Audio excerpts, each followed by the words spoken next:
Live from the headquarters of Ramsey Solutions, broadcasting from the Pod's Moving and Storage Studio.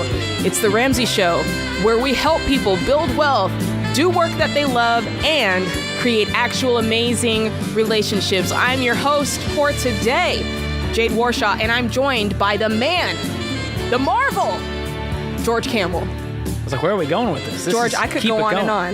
The magnificent. This is why you want to hang out with Jade. She makes you feel great. Well, you are great, George. You're a great guy. That. A great coworker. And we're taking your calls all day long, at least for the next 3 hours, that is. And call in with whatever it is you want to talk about. We're talking about life. We're talking about money, trying to stick to the budget, trying to pay off debt, trying to buy some real estate, whatever it might be, put the kids through college, whatever it is, give us a call. The number is 888-825-5225. And let's go on right directly to these phone lines because we've got Landon in Memphis, Tennessee. What's going on, Landon? M-Tone? Hey, how's it going? Doing good. How are you? Doing well. So I just wanted to get y'all's opinion on something that might be absolutely ludicrous. Oh, but, goodness. I prefer to get y'all's opinions anyways. So I just made a career change about 7 months ago. I became a realtor after leaving a job that I was at since I was 12, actually. Wow. And my wife works a salary job. And so obviously with me being a realtor, my income can go drastically up or down. Sure. So for my first couple of months, didn't make a whole lot. And then this month I made $32,000. Next month I'll make about 25. And then I'm working a $9 million deal. And so. Whoa. Hold up. Did you say $9 million? Yes, that's right. What is it? Can I ask? It's a commercial property. Wow. Yeah, that is Luda. So keep going. So obviously 1 month, I could make really good money, and the next month I might, make not much. And so my question is it a good idea for my wife to quit her salary job to be a stay-at-home mom, which she desperately wants to do, and just, stick with my commission-only job? How long so you may have said this before, but I got sidetracked by the $9 million. How long have you been doing real estate? 7 months. 7 months. And how much money is your wife making right now? Like 45 or 50 grand. Here's what I'm always going to tell you what Jade Warshaw might do if I were in your exact situation, in your exact shoes. I think that you're probably on track to be able to do that, but you're so early in the game on this. I would want to just get a whole picture of what a whole year is like and say, okay, is this normal? Did I have just a couple of quick windfalls? What's it like? Does that make sense? Because I feel like real estate is one of those things. So many people got into real estate, George, in 2020, and it was like, I can do this. This is easy, and then the market started getting different, and it was like, oh, this is what it's really like. Yeah, it went from anyone and their mom could sell houses and make good money to, oh my gosh, even the pros are struggling. Right. And it sounds like you're not struggling. I'm curious. You told us what you made this month, the previous month, and what you kind of have down the pipe. But what were your first 6 months like? So month one, I did about $1.5 million in deals. What? So what does that amount to? What's your net profit? I made like 35 grand. In 1 month? Yeah. So what's been your worst month? That's not necessarily counting broker fees and stuff, but sure. That's, Okay. I'm with you now. So what would be your net income after all fees? Give me your worst month so far. You there? Well, we had a good run with Landon. Well, let's keep talking about this because we'll see if we can get him back. Let's try to get him back. But what we're getting at, and what I know what I'm getting at, is I want to see what the track record has been with this, because if it's like, hey, I made 30,000, or, now I made 32, but I was making 7, I was making 5, I was making 4, I made 10, if it's been very sporadic and then all of a sudden there's a jump off, that's great. I'm happy for him. I would want to know more about it. Did you meet somebody? What was the connection? What has happened that has made this explode? In a good way. And is that something that's sustainable? Because having his wife decide that she's going to stay home, that's a big that's sure. a big deal. And to go from oh, he's back. Great. Let's see if Landon's still with us. All right, Landon. Sorry, what happened? You hit some turbulence? I have it just said call failed. I don't know what happened. That's all right. So we were just speculating over here about your situation. We're trying to define the track record. This and comes has it been down steady? to a mathematical equation. If your expenses are $4,000 and your worst month was $6,000, she can stay home tomorrow. And if you can learn how to manage this irregular income, it's not going to be a problem. Mm-hmm. Well, our expenses, I mean, we're in baby step 7. Our house is paid for and we don't have any debt. Okay, so security. And we have about $70,000 in our emergency fund. Okay. And so the plan was to just take a salary out of whatever commission. So if I make $35,000 in a month, just take like a $5,000 salary out of that, and then just continue to put the rest to whatever we need to, as far as an emergency fund, retirement, whatever. Yeah, you guys are at the point where you just build wealth and give. Yeah. I mean, the 15% for retirement, now you can do 25%, plus you could save up in an index fund and purchase some real estate, and you can have some real fun or give outrageously. I love it. Which is currently our plan, is just to save up and pay cash for rental real estate and then invest heavy and give. Boom. That's great. Yeah, I'd say go for it. You're in a good position. You've done everything right, and you have no reason to fear an irregular income. Very cool call. And Thanks Landon's for the call, Landon. He's not scared of work, and that tells me no matter what happens, it's going to be okay. If there's a bad month, he'll go out and make money elsewhere. Worst case, one day, if his wife wants to work, she can go do that again outside the home. That's right. Yeah, you can always go back if you want to. Very, very cool. It's a big goal for a lot of people, though, to stay at home. It is. And, you know, I was thinking about this earlier today. Before we even got on the show, I was sitting by myself thinking about the fact that so many people call in and they're trying to know, am I to the point where, you know, my wife can stay home, or if it's a stay-at-home dad situation. And I think that it is something that a lot of people aspire to. And it's so hard sitting on this end when you have to say no.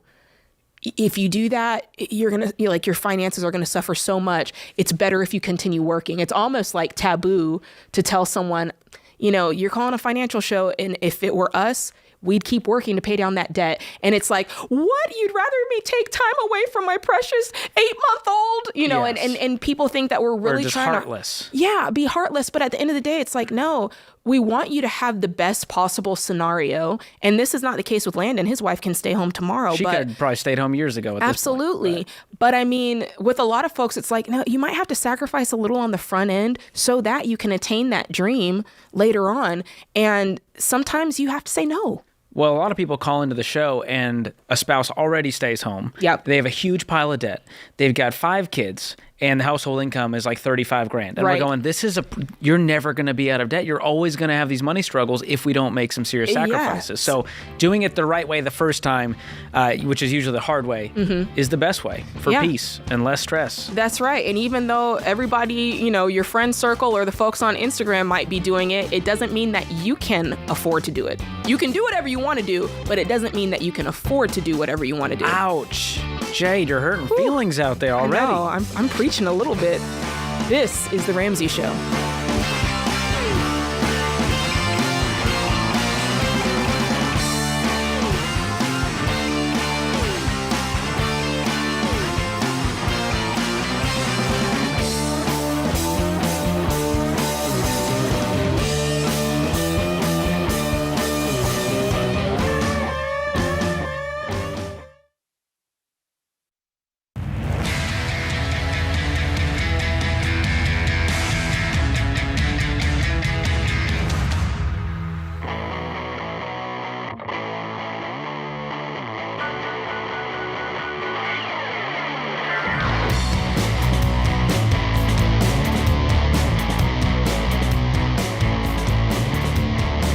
You're listening to The Ramsey Show. It's Jade Warshaw here, joined by George Camel as my co-host, also host of the amazing YouTube channel, The George Camel Show. Oh, thank you. Yes. We're having a good time. I see that. We're having too much fun. I put on a temporary tattoo for a video today, if that tells you how much fun we're having.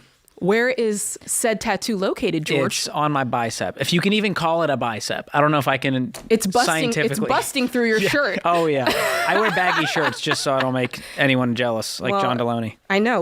We feel very insecure when we're next to you, George. But you can go check that out. We got new episodes Monday, Wednesdays, and Fridays. And then Smart Money Happy Hour. Yes. Our show with Rachel Cruz, that drops on Thursday. So I almost have every day of the week locked in. Yeah. I love Smart Money Happy Hour. I listen to it on my long runs. And thank you. It keeps me like entertained during my run, so I'm not. Keeps you distracted. Maybe I Yes. should try that. I should try running and then listening to Smart Money Happy Hour. Yeah, you to need distract something me. to distract you from the pain, and, Yes. and Smart Money Happy Hour does just that.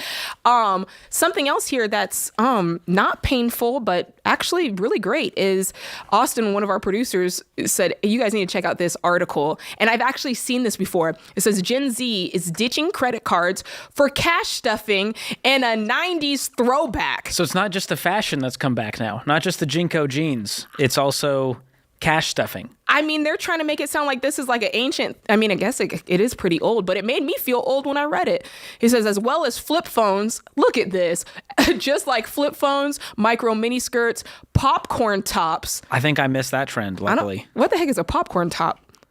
What is that? Is that like crop We'll have tops? to Google that one later. Gen Z is they're bringing cash back. Yeah, what is this? A staggering 69% of Gen Z is using cash more now than they did 12 months ago.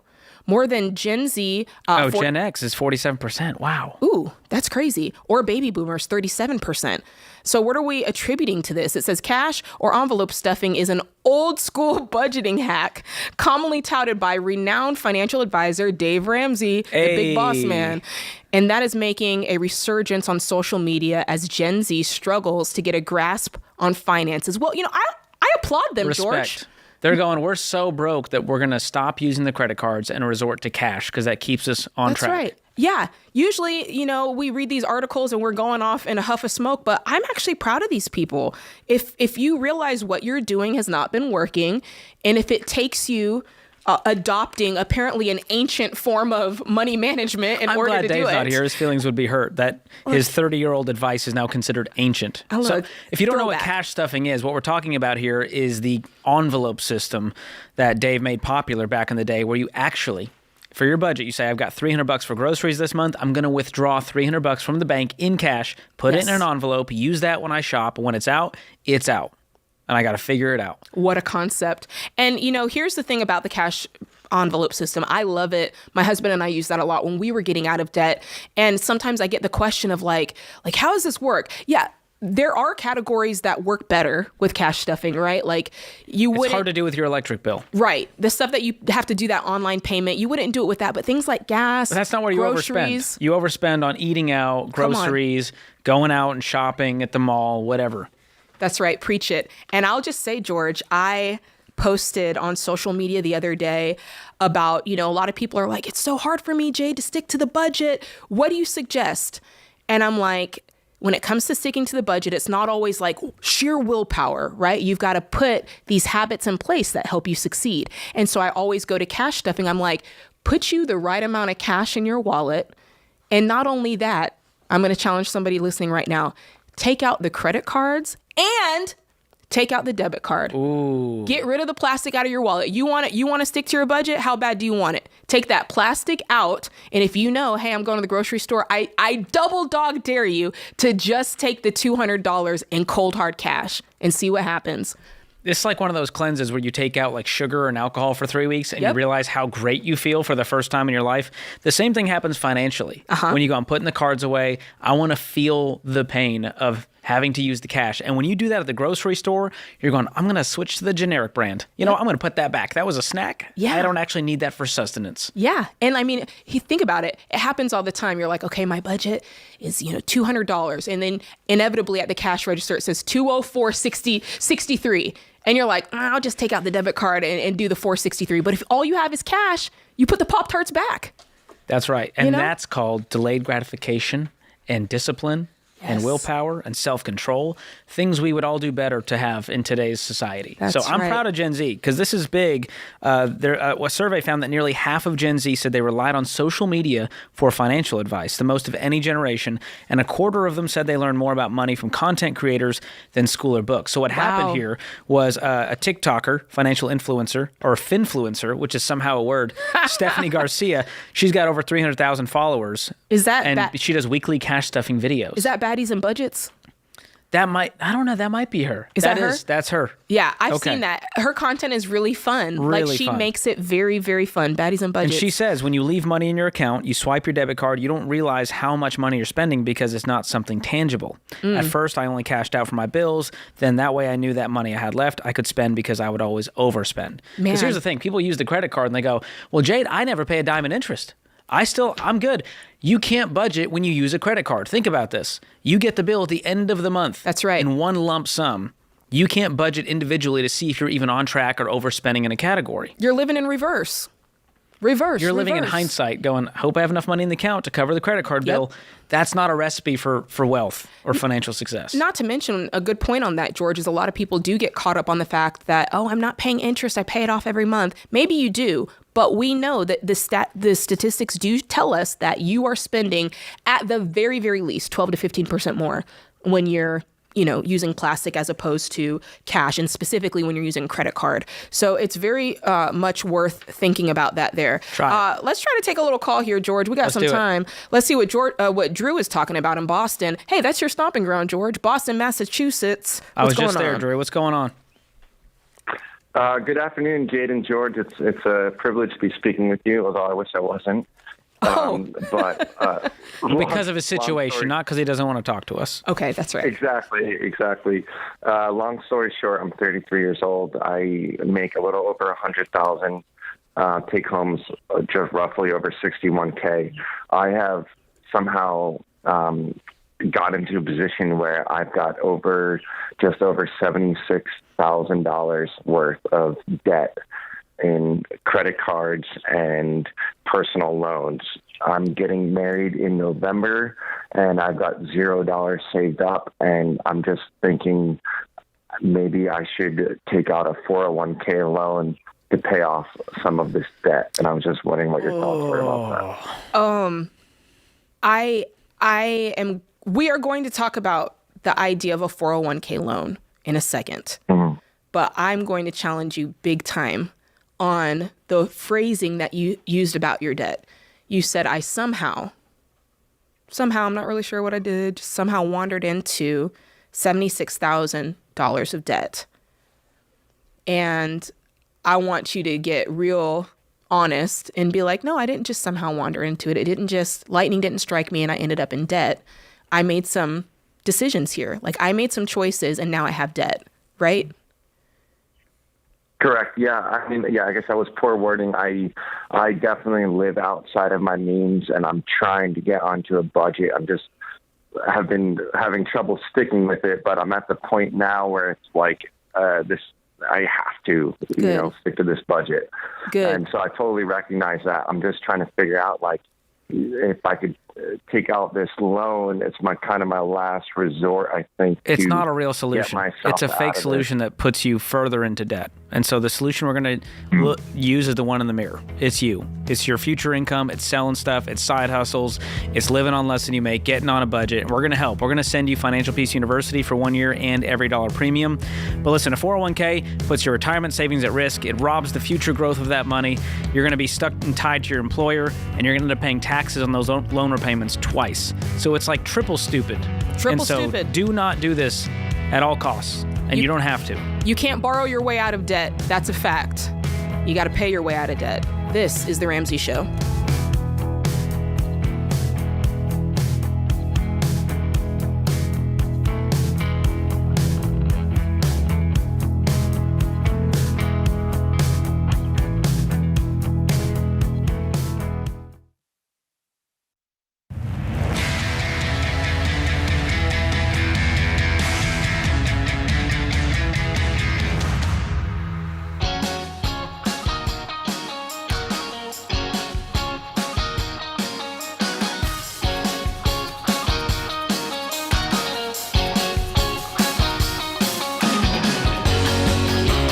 Listening to The Ramsey Show, and I'm your host, Jade Warshaw, joined by my other host, George Camel.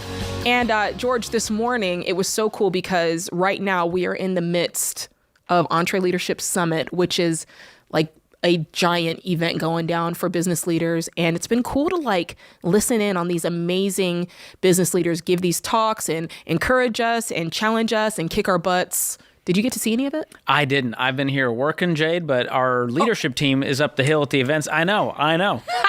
But I've been jealous because we had Ken Coleman speak. Yes. We got Dr. Jordan Peterson, Willie Robertson, That's right. Malcolm Gladwell. Yeah. Dr. John Deloney will be speaking Friday. So it's a powerhouse lineup. And of course, Dave Ramsey. Of course. Speaking every day. But of course. So I have a little bit of FOMO, but I am excited because we're going to be a part of an event this fall called Smart Conference. Ooh, tell us more. Well, we had a wild one in October right here in Nashville, Tennessee, but we are headed to Chicago this September. So if you've never experienced Smart Conference before, let me tell you, you are missing out. This is my favorite event of the year. It's our biggest event of the year. It's packed with inspiration, motivation, information, and we talk about how to get control of your money, improving your mental health, strengthening relationships, building a successful career. So whether you're in baby step 2, you're just getting started, or you're in baby step 7, you followed this stuff for 10, 15 years now, you're going to leave fired up and smarter. Our next one is in Chicago this fall with all the Ramsey personalities, Dave Ramsey, Rachel Cruz, Dr. John Deloney, Jade Warshaw, Ken Coleman, and myself. Smart Conference is now a weekend, September 15th and 16th. Woo. We're going to do a live recording of Smart Money Happy Hour that the audience gets to be a part of. That's been my favorite part of the event. And right now, the early bird general admission ticket is just $79 for a 2-day event. Wow. We have some limited VIP tickets, platinum tickets, so do not wait to get yours. They'll always sell out. VIP tickets include a meet and greet with Rachel, John, Jade, Ken, and me. And one of our favorite parts of the event is getting to meet all the people out there, That's right. Jade. Yes. Love that part. It's amazing. Getting to hear their stories, it's different than just hearing them on the phone. So That's we right. love to celebrate your success, and it's a huge part of this event. So go to RamseySolutions.com/events, get your tickets today, and we will see you at Smart Conference. Man, $79, George. It's like a bad meal at Applebee's. That's true. Family of 4. And right? you can have a 2-day, I mean, you can't even go to a live event. That's a ticket fee from Ticketmaster. We don't do that around here. We run the show. Like it's just flat out $79. That's what I'm talking about. Well, I'll be there, and I hope that I see you there. Let's go to the phone lines, George. Let's do it. We got Nona from Eau Claire. Eau Claire. Eau Claire. Is it Eau Claire? My favorite artist is from there, Bon Iver. Justin Vernon. Nona knows what's up. How's it going, Nona? I've never heard of them. I'm Check good. him How out. are you, George? Check him out. I'm good. We're doing good. Can I have a moment of confession right here? George, what did you call the music group? I always thought they were called Bon Iver. Yeah, and you heard everyone's... I'm sorry. A puppy's tail stopped wagging when you said that. I'm sorry. I usually get it right. Okay, It's a Nona. French word for good winter. It's a whole... I'm not going to nerd out on indie folk right now, but we're here to help Nona. I'm sorry. Nona, forgive me. I didn't know, but now we're here to help. How can we help? So I have a question. There's a little bit of a backstory behind it. I'll try and be brief. So a long time ago, we went through the baby steps, paid off all our debt, saved up money for our emergency fund, and then put a down payment on a house. Mm-hmm. And then we found out I was pregnant. My daughter was born. And that was kind of when everything fell apart on us. She was born with brain damage due to oxygen loss and spent 8 weeks in the NICU fighting for her life. And then after she got home, about every 8 weeks, she would be rehospitalized with pneumonia due to aspiration. Oh. Wow. So shortly after her first birthday, I lost my job, and it's just been kind of a struggle. So thankfully, we never went back into debt. That's great. But we did drain our emergency fund, and now we've got like a whole bunch of house maintenance. We need to replace things and fix things that we've just kind of been pushing off. And I'm just not sure how to get back on track. My husband makes about $50,000 a year. Mm-hmm. I've picked up bookkeeping. I picked up a side job with lifeguarding and teaching swimming lessons. That's wonderful. So financially, we're starting to get back on track, but I'm just having trouble staying focused and getting back on a budget. And yeah, look, you guys have been through a storm, and it sounds like you're still in it, and you're still fighting to kind of get your bearings. I think when that happens, it's very easy to lose focus. It's because you go into survival mode, right? You're just like, the last thing you're thinking about is money. You're thinking about your child, which you should be. And what I want to say to you is, man, just forgive yourself for whatever you might be feeling like, oh, I messed up our finances. I messed up our money. Just let that fall to the wayside, because now's another day, and today's another day to pick it back up and go, okay, like, what do we need to do now to make sure we're in the best possible position? And it sounds like you've already kind of started that journey back, which is great. I applaud you for that. You're doing the bookkeeping, you're doing some other things. What's that bringing in for you right now? Not a whole lot right now. I only have a couple clients, so the bookkeeping is about $500 a month. Okay. And then between lifeguarding and swimming lessons, I'm expecting about another $300 a week-ish. And that should just fill in the gaps a little bit until I can get a few more clients. That's wonderful. So how can we help you? How exactly can we help you today? Well, the main question was, we have to rebuild our emergency fund. And then we've also got maintenance on our house. Like, we need to replace our roof. Our deck is rotted through. I need new tires for my car. And I'm just not sure what to tackle, like how to go about getting it all done. If I should do it like in the baby step, like that snowball, and just like I would make until everything's paid off. I'd make a list by priority. I'd make a list by priority of, this cannot wait. We've got to do this today.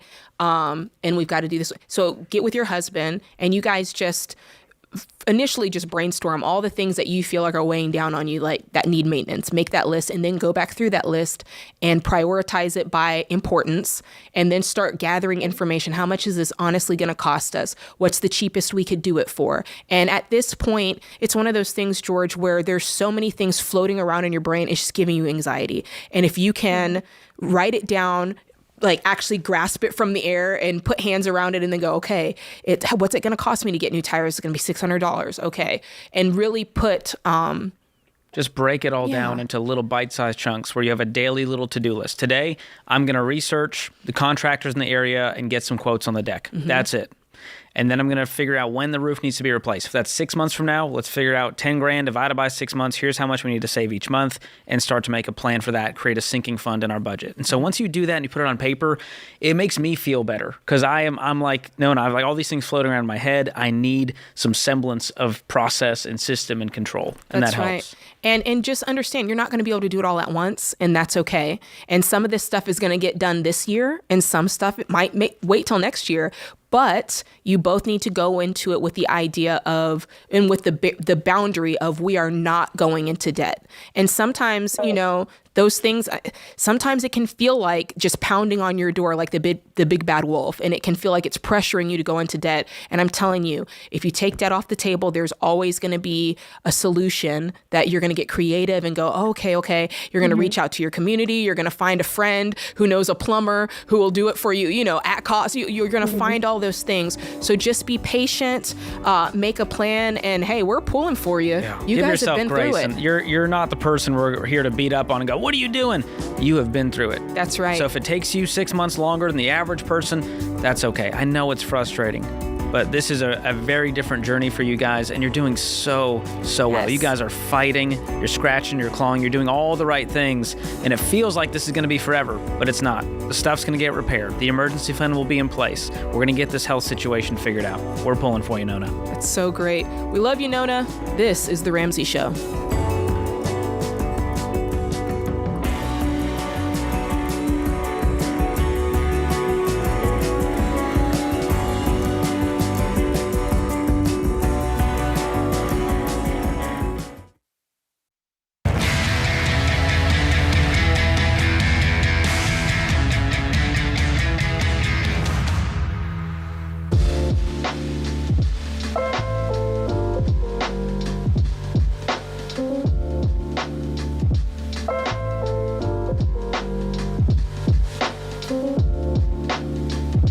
What's going on, everybody? You are listening to The Ramsey Show. I'm your host today, Jade Warshaw, and co-hosting right next to me, I can't believe it, George Camel in the flesh. It. You better believe it. Believe that. Thank you, George, for hosting with me today. It's been fun. It's a pleasure. I learned that you have a new tattoo on your arm. I do have it's a temporary tattoo. I want my mom to know I don't have any tattoos, Mom. Don't worry. But I did it for YouTube. I did it for the likes, you know? Do Cool. it for the story. Do it for the story. So you'll have to tune into the YouTube channel to see when that makes a cameo. I want you to It's sparkly. Let me just put that out there. It is very sparkly. I have so many questions. I want you to rip it. America's not ready. Also, we're airing on TBN, and that's a family-friendly network, so we want to keep it that way, Jade. Well, George, all you have to do is flex your bicep, and it will rip right out of your shirt. Even the idea of me flexing a bicep is generous to call it that. But I appreciate that, Jade.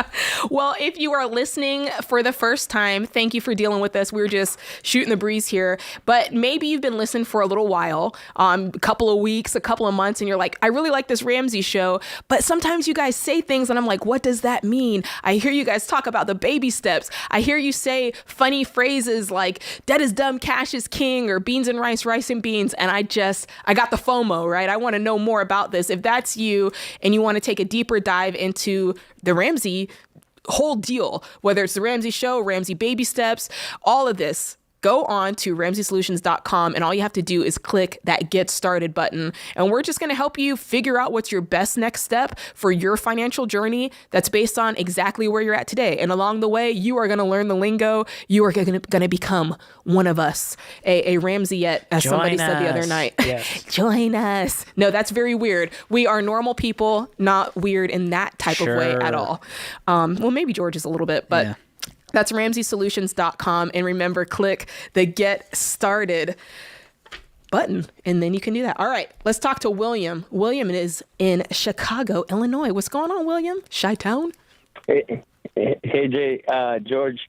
My question here is, I want to know, I'm struggling to budget for baby step 6, kind of getting a good balance between enjoying life and completing baby step 6. Mm-hmm. I'm currently on 2, but I will be able to get through 3, 4, 5 in the next month or so. Whoa. Wow. Is it like a windfall? What happened? I knew you would go there, but yeah, so I have $50K in liquid. I got a vehicle I'm going to sell. It's a toy car. It's got about, I have a car loan for it. It's $40K, but it's worth about $80. Wow. So it's worth $80. I owe $40. So it's going to give you what you need.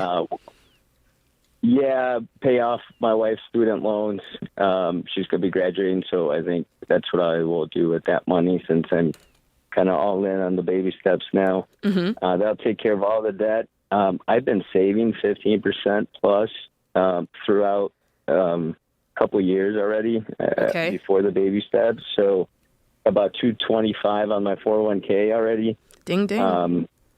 And I've been doing a little bit of saving for the children's, for the college fund. How many kids do you have? Again, I have 3 now. One is going to college this year, and the other one's going to college next year. Wow. My commitment to them was 2-year community college. I will pay for it.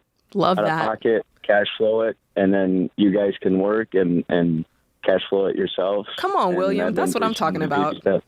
That's the move right there. Love it. So what's your household income?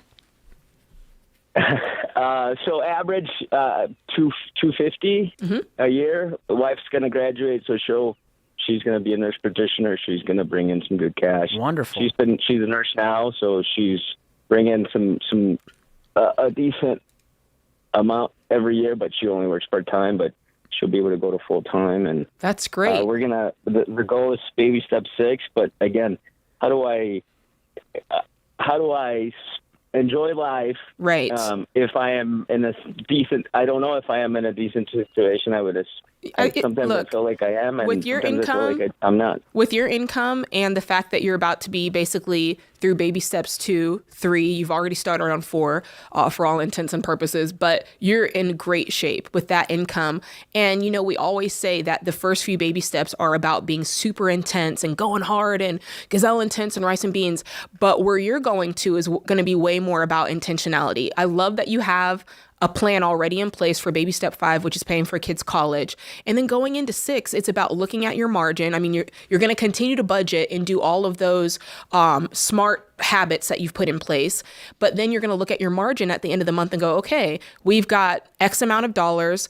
How much do we want to put towards the mortgage? Because we do need to put a fair amount towards the mortgage and, work towards paying that off. But, we've done the work. So it's time to live a little as well. And so there is a balance there. And it's up to you and your wife really to decide what that looks like. Is it a percentage game where you go, hey, whatever the margin is, we're putting 40% to the mortgage extra, and then the other 60% we play with, and we're doing this and that with that. It's really up to you how you want to. I mean, George, how did you decide? My wife and I were extra weird. So we went intense because we just felt like it, and we didn't have kids. We had very little responsibility, and so we paid our mortgage off in 26 months. We also got a very reasonable, modest home, modest mortgage. Yeah. So what's your mortgage, William? I'm on a 15-year mortgage. My loan is $170. The house is worth $400. Dude, you're gonna pay this thing off legitimately. My guess is 2.5, 3 years. Yeah. And that's you're still living what life. I'm thinking, but I don't know if that'd still be too aggressive or. Well, I mean, can I throw something out there to you, William? Can I just float something? This is Jade talking. Sometimes I feel like when people don't have to have much of a journey in the debt payoff, right? They don't have to go through that, 3 years of intense, paying it off, right? Well, you might be more likely to do that on the mortgage. No, I have been the last year. I had a 401k loan. I had, okay. So I've been knocking them down. I mean, I've had some good income, so I've been doing that for the last year and a half, right? Oh, okay. So you have been on that tip. Okay. Here's what like Jade mentioned. I just like having goals. Say we want to save $10,000 for vacations. I'm going to create a sinking fund in my budget and save up $10,000. We want to upgrade our clothing line item. Great, let's upgrade that. And whatever's left, we are going to dedicate towards the mortgage. So that might be for you guys. Let's say you bring 12 or 15K home a month. We're going to dedicate $6,000 extra on top on the mortgage, and we're going to make that auto pay, and that's going to be our goal. And if we can increase that at some point, that's cool. But that, at least we know, is going to get the house paid off in 3 years. Yep. Yeah. The point is just being intentional with whatever you decide. Like George said, I love that idea of the sinking funds, but still living some of your life too, because the fact is you have done well. And we don't want to take that part away. I think sometimes, George, people think that we don't want you to have fun with your money. We just want you to pay off debt and keep your head down. And, but in this case, William, you've done that. You're making a good income. The fact that you're calling it, you've got a plan for college. You're doing all the right things. So yeah, like George said, let's bring up the vacation budget a little bit. Let's bring up the clothing budget a little bit, or maybe the go out to eat budget. And in the midst of that, we can also pay a full extra payment on the house, or 2 full extra payment, whatever that looks like for you. And that's really, really exciting. So very well done. Yeah, that's a great goal to have. And most people pay off a mortgage in 30 years if they're lucky. If you're following the Ramsey plan, we found that people actually pay their mortgages off in about 7 years following the baby steps. In our millionaire study, we found that millionaires on average pay off their homes in 10 years. That's right. So anywhere between 7 and 10 years, you're doing really well. If you beat that, you're just super weird. And with that kind of income, those numbers, and low mortgage, high income, that thing's going to get knocked out in a few years, even with vacations and sport. There's only so much stuff money can buy. That's true. So I like having freedom, in that windshield. Yeah, I love not having a payment. Yeah, and I think what I was saying to him before is it's okay if you and your spouse decide that you want to go hard on paying off that mortgage and just being aggressive about it. That's your bag too. And if Mama needs a pedicure, get her the pedicure. Okay, get her the pedicure. The mortgage can wait another day. I know, right? Have fun. Live and give like no one else. That's baby step 7. And you'll be there in no time. That is right. I love it. Well, that does it for this hour. Guys, be sure to join us next time on The Ramsey Show.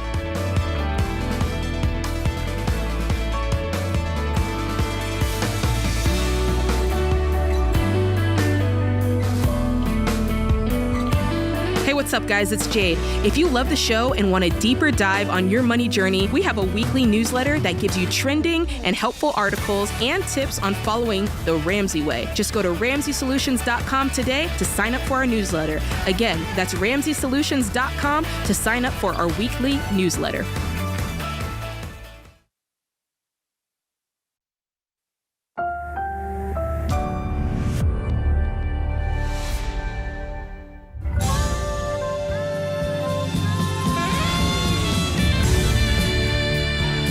Live from the headquarters of Ramsey Solutions, broadcasting from the Pods Moving and Storage Studio.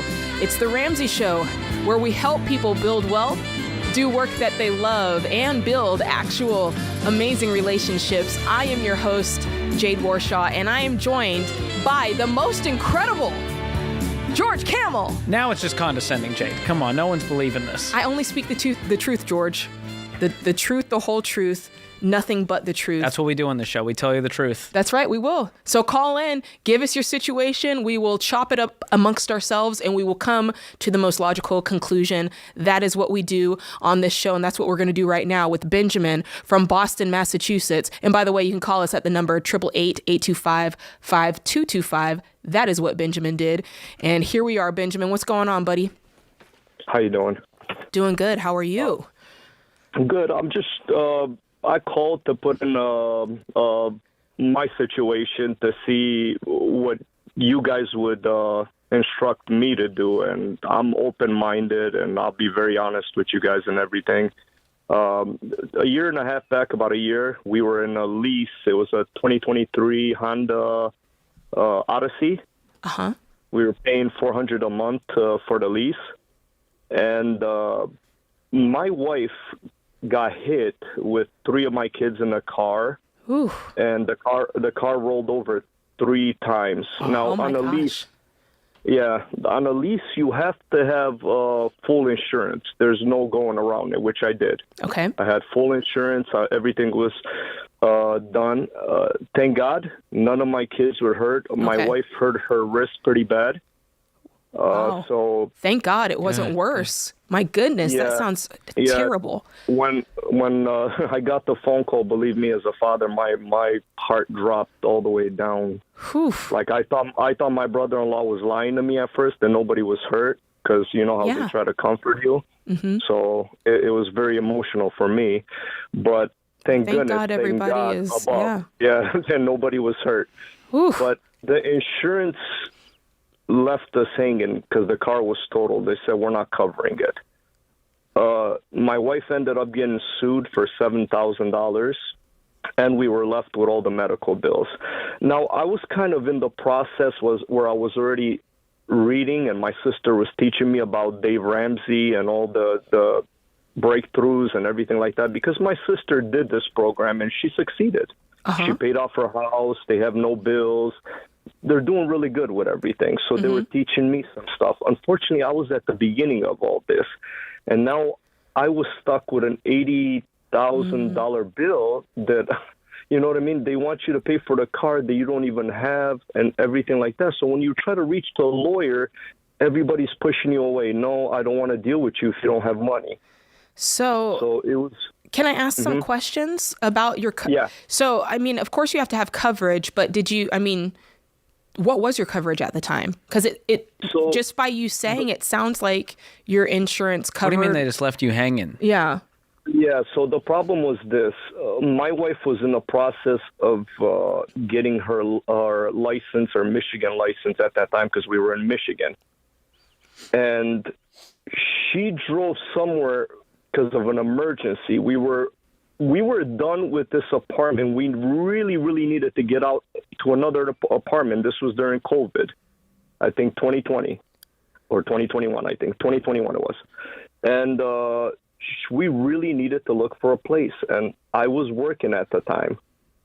Unfortunately, the place where I was working at was really withholding money from us. Like, I do construction, and the guy was not paying. Benjamin, hold on. What's that got to do with in the one wreck? sentence, tell me why the insurance didn't cover the car. Okay, so the one insurance sentence didn't cover the cost is because they said she was not on it.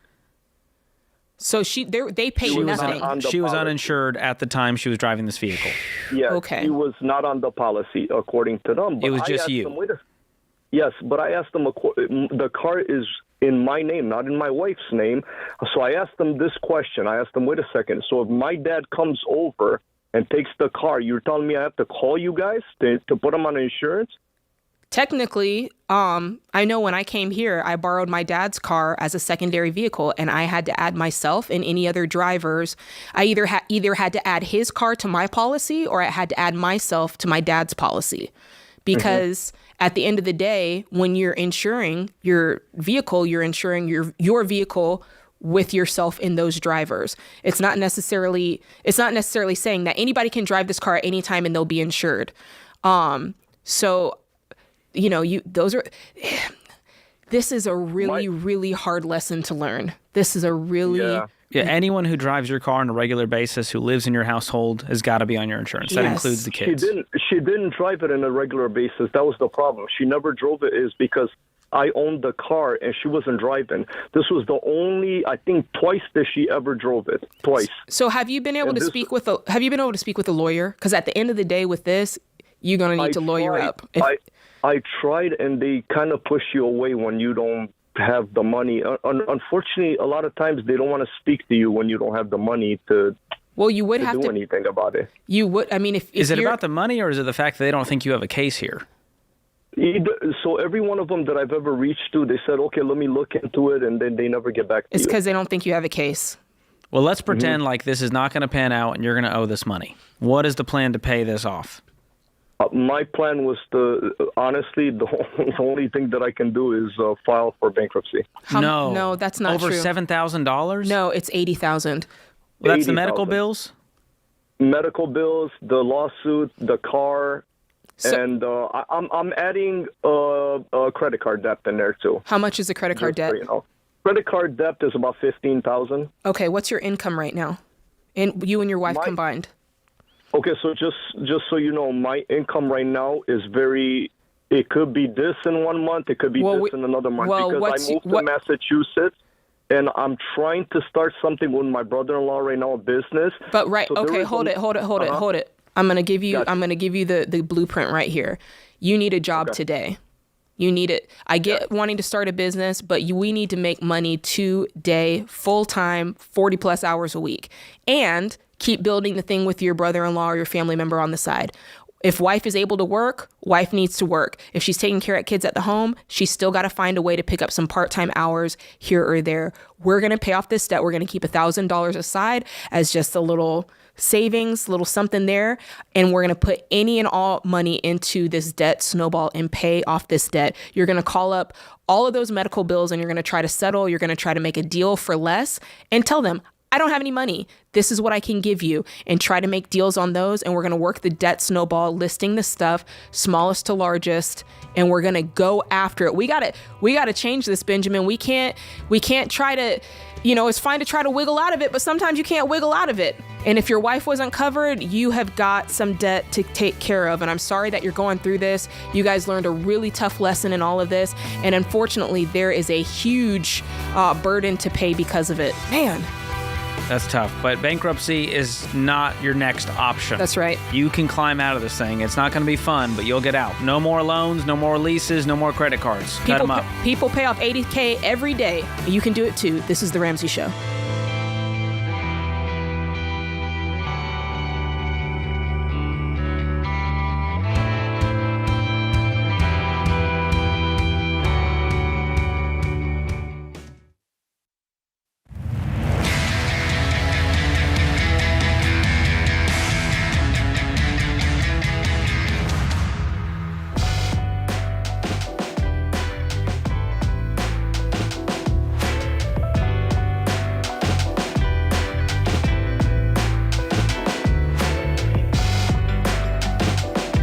Hey, what's up, guys? You're listening to The Ramsey Show. I'm your host, Jade Warshaw, joined by one of my favorite co-hosts of all time, George Camel.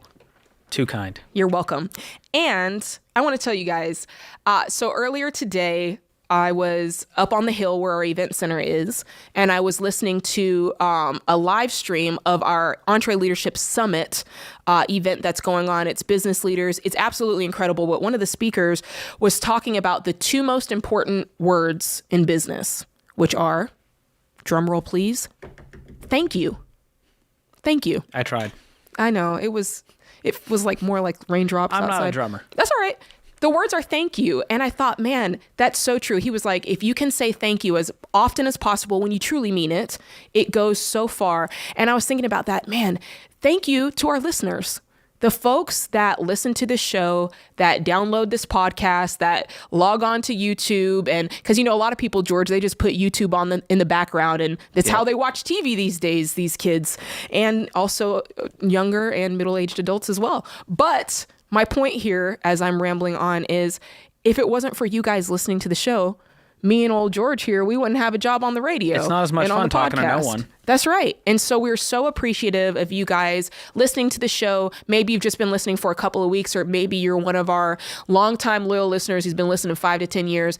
Thank you so much for tuning in. And let me tell you, if this show has helped you in any way, if it has impacted you, if you've learned a little something, or you just find it entertaining, tell somebody, share it with a friend, hit the like button, hit the subscribe button, pop onto Instagram and put it in your shares, or send somebody a text, or leave a comment. We just so appreciate your support. We so appreciate that you would trust us enough to speak into really what's one of the most important and also very private areas of people's life, their finances. We'll talk about almost anything before money. Look, folks will call in and talk to us about their finances more than they might talk to their significant other about it. That is very true. So just please share know. The wealth. Share the wealth, and we don't take that lightly. So I want to thank you guys. I know George feels the same way. I know everybody here feels the same way. You guys are what keeps the ship running. With that, let's go to Michael in Houston, Texas. What's going on, Michael? Hey, thank you for taking my call. No worries. How can we help? So right now I am in a really good financial situation. Woohoo. So right now I'm currently in my second year of undergrad at Texas A&M, and all my college is paid for. Yes. Heck yeah. So I'm not paying room and board. I'm not paying tuition. I am paying nothing. How'd that happen? So right now I'm currently a cadet at Texas A&M. Cool. So I'm planning to go Air Force upon commissioning. I graduate at A&M. Very cool. And it's just that I have at least $12,000 to set aside for investing, saving. It's just, I'm thinking I should just leave that money here, but a part of me knows not to do that. So you have $12,000 to your name, liquid cash, and you're going, should I be doing something different with this than letting it sit? Exactly. I'm guessing that's your emergency fund. Obviously, you don't have a lot of expenses right now while in school, but is that fair to say? Yes, sir. Okay. So if I'm in your shoes, that's a great base foundation. I'm going to leave that in a high yield savings account, and anything beyond that you save, we can start using towards some other goals. Like, are you going to need a car one day? Are you going to need to save up for a home one day? Maybe we do start, funding a Roth IRA if we've got some earned income. Okay. So do you have future income as well while in school? Like future income. Are you working at all? Well, right now I'm taking a break, but I'm planning to work some internships. Okay. So I would leave that money alone. I know it's very tempting to go like, I could turn this into $15,000 or $20,000, but you also run the risk of turning it into zero if you do something stupid or risky. And the fact that you're not bringing in a steady income right now, it's just good to have. I mean, in most situations, we'd say 3 to 6 months. You're a little younger and you're still in school, but I think with your situation, it's good to have that there. You have a car?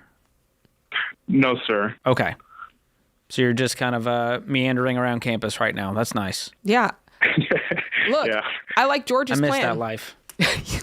The meandering life. Yeah. Yeah, I feel that. No response. Just being on campus was a different time. So take advantage of this. Because you don't have a steady earned income, I don't want you to go invest this money and all of a sudden one thing pops up and you can't pay for it. Yeah, because whenever we're going to put our money in investments, we're thinking, hey, 5 years and beyond. It's not a short-term deal. You've got 2 years of college left. So at the very least, 3 years. So still, at the very least, in 3 years, you might want to get your hands on some of that money for some of the things that George was talking about. So for that reason, I would, do do what George Camel said. But if you can keep this up, you graduate debt-free with money in the bank, you are doing better than 99.9% of Americans and graduates. So we're proud of you, man. And Love thank you that. for your service as well. Yes. Air Force. Love that. Great call. Thanks for the call, Michael. I love when people are just doing right. That's great. We needed a win. We've had some tough calls today. People are in some real dark, sad situations. And so, it's a little upper. That's when you right. get someone who's like, hey, I've got money in the bank. We're like, whoa, all right, let's celebrate with you. That's great. Well, speaking of wins, George, here's a win that we can talk about. It says TurboTax is sending out checks to 4.4 million customers as part of a $141 million settlement. Ooh. Now, before you start getting people's panties in a wad about this, like, ooh, 141 million. Let's just be real about this. It says customers affected by the settlement will receive an email about the settlement, and checks will automatically be mailed throughout this month. Most customers will get about $30, and some customers that use TurboTax for 3 consecutive years might get $85. Winner, chicken dinner. Woo, that's about cashing all in. you can get with that $30 is a chicken dinner at this point. I don't know. No, I don't even think you can get. If it's a family of 4, you ain't getting a chicken dinner at Chick-fil-A. So you're probably wondering, why are they doing this? Why do they owe so much money? Yeah, tell us. Well, they steered millions of low-income Americans away from free tax filing services and tricked them and then ended up charging them. And so we've been talking about this, Jade, for years now. I actually released, with another podcast I did here on the Ramsey Network called The Fine Print, one of our first episodes was all about TurboTax, and it was called How TurboTax is Screwing You. I remember Back in March of 2021. I was here to warn everyone, Jade. Come on. I was out here on the street corner going, guys, don't use TurboTax. They're out to get you. The OG. They're slimy. And here we are today with a $141 million settlement. Do I take credit? No. Well, Does it make me feel pretty good? Yes. You were the first to report on it, George. And let's be honest. It says TurboTax's predatory and deceptive marketing, and I agree with that, cheated millions of low-income Americans who were just trying to fulfill their legal duties to file taxes. That's what a New York Attorney General said about it in a press release. She said, today, we are righting that wrong and putting the money back into the pockets of hardworking taxpayers who should have never paid to file their taxes. So, well, you remember that ad campaign they were running everywhere, and it was like free, free, free. All they said was free, and then people went to go find this free, and they couldn't find it. They tucked it away on the website, deep in a corner, and they ended up paying as a part of that. And not only that, but in the podcast, we unpack their shareholder presentation, which, by the way, that's all they care about. Not you, the customer, the shareholders.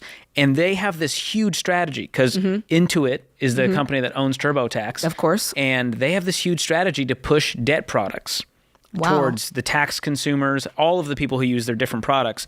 And so personal loans, credit cards, they're getting into the debt business because guess what? That's where the profits are for these companies. These financial companies, they're out there to make profit, and debt is a huge way they do that. So when you use TurboTax, what they're doing is collecting all your data to then sell you on debt down the line. So what you're saying is when it comes to debt, Intuit wants you to get into it. Oh, that was good. Come on, I got it. That's a mic drop right there. Come on, guys. Where's the hi-hat when you need it? Man, and by the way, if you have not listened to the Fine Print podcast, we're putting you on notice. The Fine Print, That's right. It's so good. It was a limited so well series done. we did, and I think there's like 10 episodes or so. You can go check it out wherever you listen to podcasts or on YouTube. We've got it streaming over there as well. But I just want to help people avoid all of these traps that are out there, and I can't keep up, Jade. Everywhere you turn, it's like another financial trap, another financial trap. It is exhausting, but it is worth it to save one person from getting screwed by one of these slimy companies. That's right. And I quote the notorious George Camel, if you fall for the trends, you'll fall for the traps. There you go. Woo! Love it, George. We did some mic drop moments this hour. Magic. This is The Ramsey Show.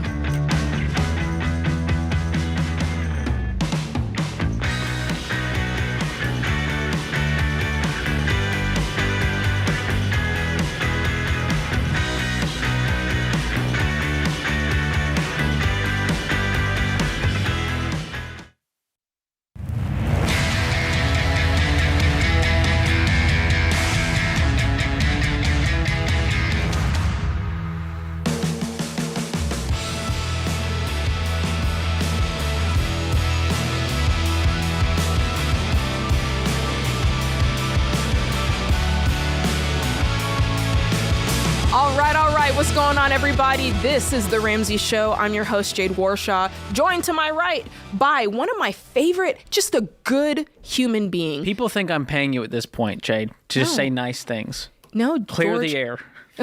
I have not received any payments No above table compensation. or under the table to compliment said George Camel. Yet. He is truly a wonderful human being, and I feel sorry for anybody who doesn't know him personally. All right. Wow. There you go, George. That'll do it. That'll do it. That'll do it. I'm driving with you tomorrow, Yeah. so I'll return the favor. I'll say nice things about you. Okay, it's almost like those $2 you paid me are worth it. All right, we got Joe in Chattanooga. What's going on, Joe? How can we help today? Hi, Jade. Hi, George. Thanks for taking my question today. Sure, how can we help? So I'll give you a little background, and then I'll ask a question. But I'm recently divorced. I have 3 kids. I share custody with them 50-50. My wife and we were debt-free, including the house, as of last May 2022. Mm-hmm. And then through the divorce, which was final last month, May, I refinanced the house rather than us agreeing to sell it, and I refinanced it to reduce the change impact that the kids are going to experience through all of this. Mm-hmm. So my question is, should I sell or downsize to be debt-free again, and if so, when? So what is now on the mortgage? $260. Okay, and this is just your income now. Are you able to afford that mortgage payment? Yes, but there's not a lot of margin there. You know, What's your I'm take-home pay technically versus the mortgage payment?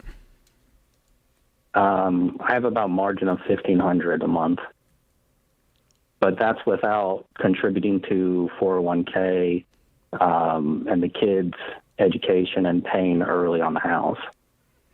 So what percentage of your take-home pay is this mortgage? Is it 30, 40, 50? No, it's like 24, 25. Oh. Okay. So you're right on the line. So this is right reasonable. Mm-hmm.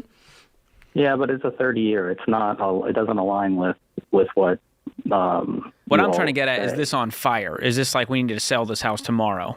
And it doesn't sound like that's the case. It's not on fire. It's just, we'd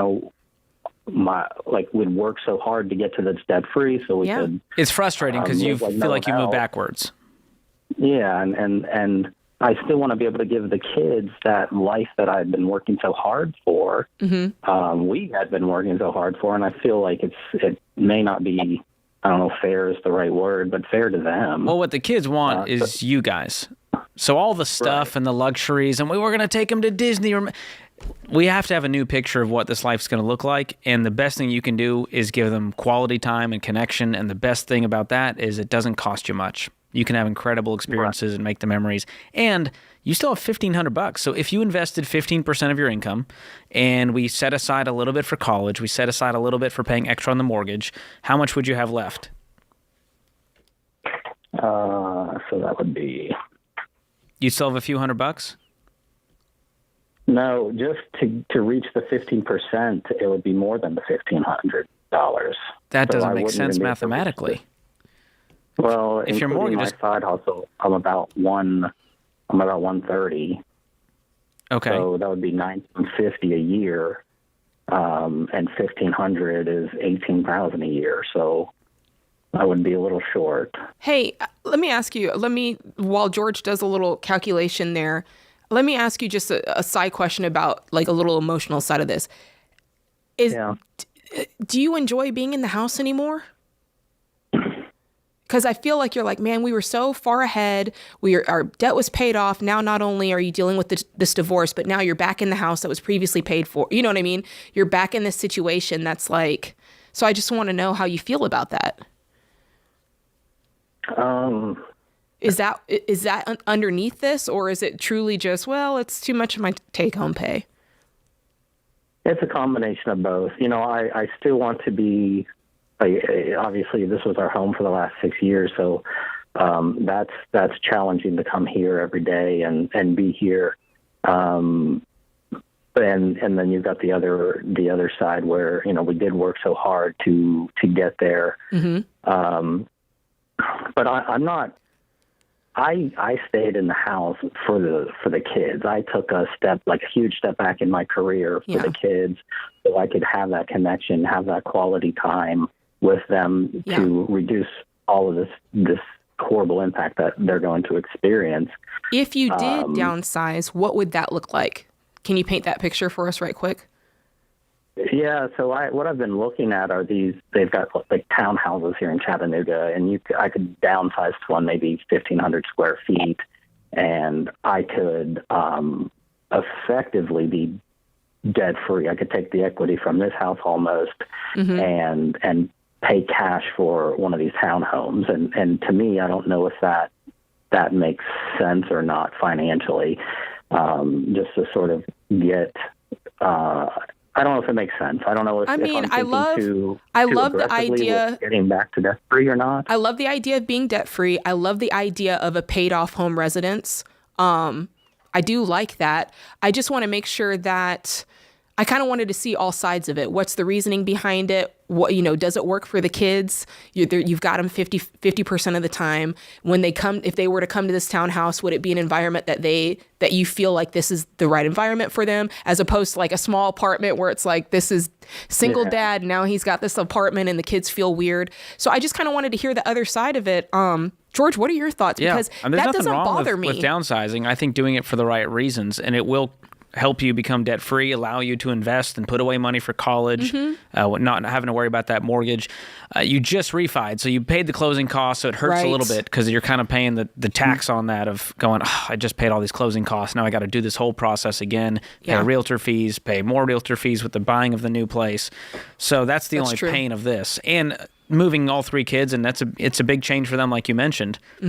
Yeah, I do kind of wonder about that. How come in the process did you guys not just decide, hey, we're going to sell, as part of the divorce, we're going to get rid of the house and then go through it from there? What kind of made you go back?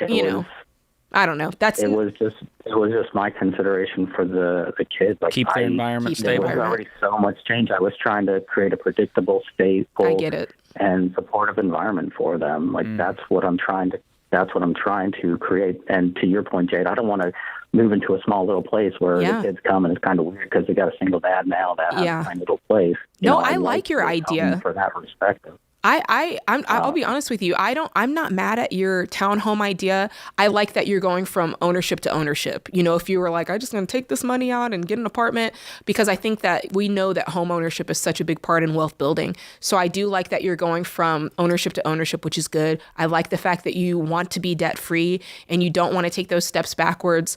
I think this is one of those things where you're just going to have to take a long look in the mirror and ask yourself, what's the best move? The house right now, you and George went through the math. It sounds like you can afford it. So it's not, none of these are a bad choice. It's just. Yeah, there's more numbers here that I feel like we need to dig into, because the mortgage is 24%, but you can't invest the 15%. So where's all the other money going? Is there pieces of, child support or alimony here? Yeah, no, there's child support, and if I can give you the number, but that's $750, and then also contribute to an HSA that we jointly use to share the medical expenses for the children. Got it. Okay. So I would dig into the budget first and see, can we make this work? But if you're unable to invest 15% with these current numbers, and it's not going to change in the foreseeable future, I would plan on downsizing the next 6 months to a year in order to create that margin. I think you'll feel the peace. The kids will adjust, but their picture of their world is already shattered, and the home is just a piece of that. And so kids are resilient; they will adapt. And you guys being there, and you sound like they have great parents, which is a huge piece of this equation. Oh yeah. We're pulling for you again. Look at those numbers. Look at your budget. Is there any way that you can make this work? If not, there is nothing wrong with downsizing and getting to a better financial footing so that you can accomplish the things that you want to do and that you need to do, both for yourself and for your family. All right, stick it out, Joe. This is The Ramsey Show.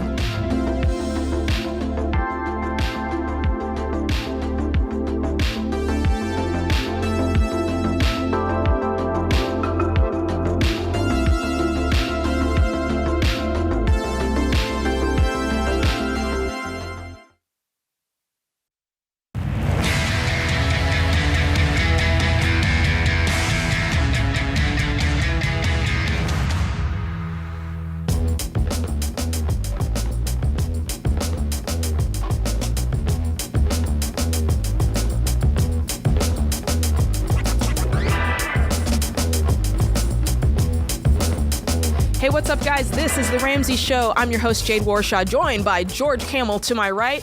Just your everyday George Camel. Nothing special. Nothing special. There we go. That's more like it. That's a little bit of a long-running joke. George doesn't like it when I hype him up. Well, people think me and Dr. John Deloney have some massive beef because, John's awkward and weird and he'll cut you off, And so we like to joke that John hates me, but really he loves me. He doesn't? He loves me deeply. We actually are all friends. That's what's right. fun about this job. That is true. I actually like the people I work with, which is a good reminder. We're hiring. So you can check out all the open jobs at RamseySolutions.com/careers and hang out with Jade and I. True that. Say That's hi right. to us in the hallways. Yes, say hi in the hallways. And speaking of things going on here at Ramsey Solutions, we all have people who are tuning into every single episode of The Ramsey Show. I was one of those people. And they know all the stuff that we teach about money, and somehow they still feel stressed and stuck. So what can we do? Why? Because knowing what we do with our money isn't just the problem. It's actually doing it, right? You can listen to the stuff all day long, but until you actually do it, you'll feel no movement. We know that personal finance is 80% behavior. It's only 20% head knowledge. Think about that for a moment. And the proven way to change your behavior with money is by taking the Financial Peace University class. Whew, y'all, I can go on all day about FPU. I love it. This class is the difference between trying to get in shape on your own versus hiring a personal trainer. I love that. You'll have a coordinator holding you accountable and the other people in the class pushing you and cheering you on. That's why this class has worked for millions. And I'm one of those people, by the way. Financial Peace University, those principles, rock my world. And after 9 weeks, you will never handle your money the same way again. Yes, facts. You will make progress faster than ever. You'll make progress instead of excuses. Don't just listen to the show. Commit to doing what it takes to win. Join a Financial Peace University class at Ramsey Solutions today. That's RamseySolutions.com/FPU to join. And let me just say, right now, the personalities, myself, George, John, Rachel, Eddie, Ken. I would never leave out Ken. I know. Just want to make sure. Actually, I almost did by accident. We're all hosting FPU classes, Financial Peace University. We are your personal trainer. We are the one I never kicking thought your of butt. it that way. I've always wanted to be a personal trainer. Didn't think anyone would hire me. This is your chance. For your money. You're the Hulk. When I'm it the comes guy. to money, That's right. George is Hulk status. And you need that. You need that kick in the pants. And once you sign up, it gives you the oomph you need to push and go forward. James Clear, have you read the book Atomic Habits? Oh, yeah. James Clear talks about the difference between motion and action. And I love that. And a lot of times we're doing a bunch of motion surrounding our money, but we're not doing the actions. So now's your chance to put in the action work to actually do something about it, right? And we're getting our behavior right so we can actually change things. And I always say, if action is the car, behavior is driving. Oh, I like that. I love a car analogy. Yeah, put that in your pipe and smoke Appreciate that. That's a good I'm one. excited. My class, it's too late to join Jade's class because you're in the middle of it. You're in the thick of it, almost done. But my class George starts June 20th, so if you want to join me virtually, you can do that at fpu.com. But honestly, whatever you can do with your schedule, go join any class across the country. We have amazing coordinators who are leading classes all over, right there in your neighborhood, and it is so worth it to commit to this for a few weeks to change your life. But let it be known, if I could join any class, it would be George Camel's class. And with that, we're going to Caitlin in Charlotte, North Carolina. What's going on, Caitlin? Hi, guys. Hey, how are you? Good. So a year and a half ago, my husband and I bought a home, and it was a complete fixer-upper. It took us about 7 months to renovate it. In the meantime, we lived with my parents, and we had 2 kids at the time, and in the middle of it, I had another baby, and it was crazy. But we ended up going about $45,000 over our original budget, which was kind of not our fault because once we got into things, we realized, oh, wow, this needs to be done, and it just added up really quickly. So here we are a year later, and we are still about $45,000 in debt from this house. And we're kind of like, we don't even know, like month to month is just really hard. So we're trying to figure out where do we even begin? Like, we do have a van, so do we sell it? What do we do? Possibly. Before we get into this, because you clicked, if I had an invisible button, Caitlin, you accidentally pushed it. Because whenever people say, somehow we ended up in debt, and they kind of make it seem like they had no hand in it. It just kidnapped them in the night and, did that. And I want you to, like, let's be real about that for a minute. Like, hey, we just were like, let's go on and do it. If we need to do this now, let's go on and pay the money. We'll go ahead and go in debt to do it. So it's such a big part of going forward with what George is going to explain to you next. The first part of that is going, hey, like, this didn't happen to me. I made some choices. I don't like those choices. Yes, and we know. Yeah, right? Definitely. And that's what we're trying to fix. Well, let it be a lesson to everyone listening who thinks I'm going to be the next Chip and Joe and buy the next fixer-upper and it's all going to go perfectly and under budget and they're going to put us on the TV. This is reality. Yeah. This is reality. Real. So let's walk through these numbers a little bit. What's the income looking like right now? We make about $65,000 to $70,000 a year. Okay. Is that with both of you working outside the home? Yeah, so my husband is in the ministry, and I am like a self-taught photographer. Cool. Okay. So how much? And I primarily stay home with my kids. Okay. How's that income spread out, you versus him? So he makes $50,000, and I'm just trying to like bust it and make as much as I can. Great. All right. And what kind of debt is this? Did you put it on a personal loan, a credit card? Okay, so you probably won't like this either. We ended up using our paid-off vehicle as collateral and got a loan from that. So that loan is currently $19,000.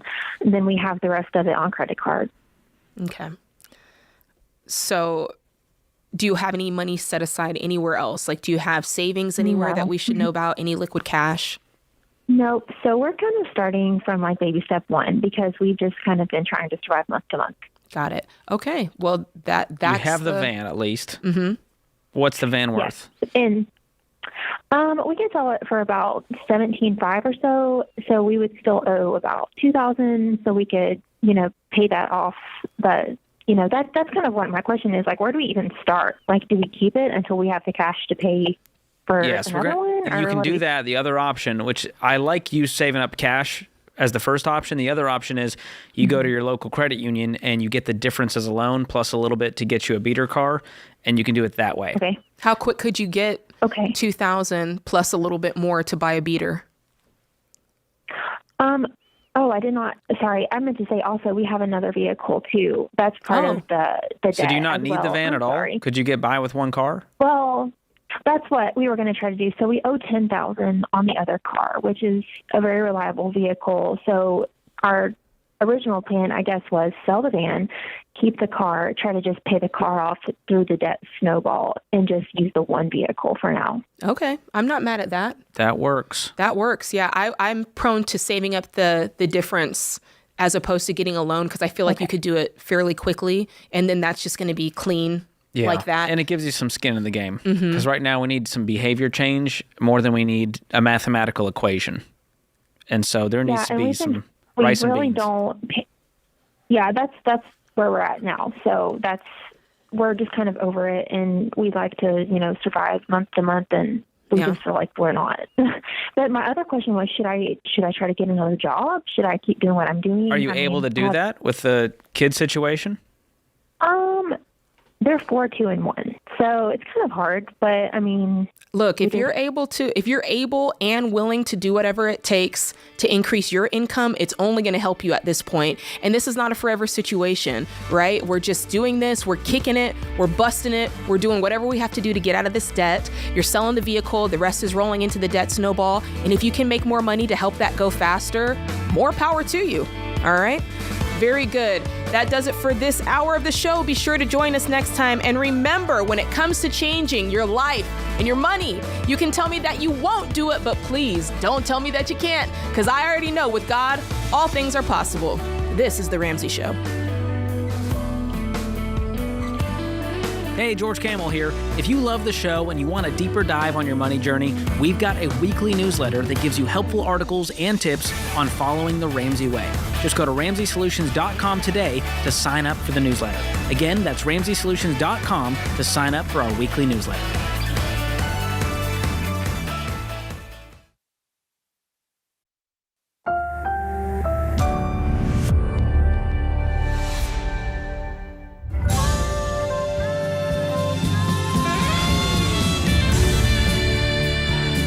Live from the headquarters of Ramsey Solutions, broadcasting from the Pod's moving and storage studio, it's The Ramsey Show, where we help people build wealth, do work that they love, and create actual amazing relationships.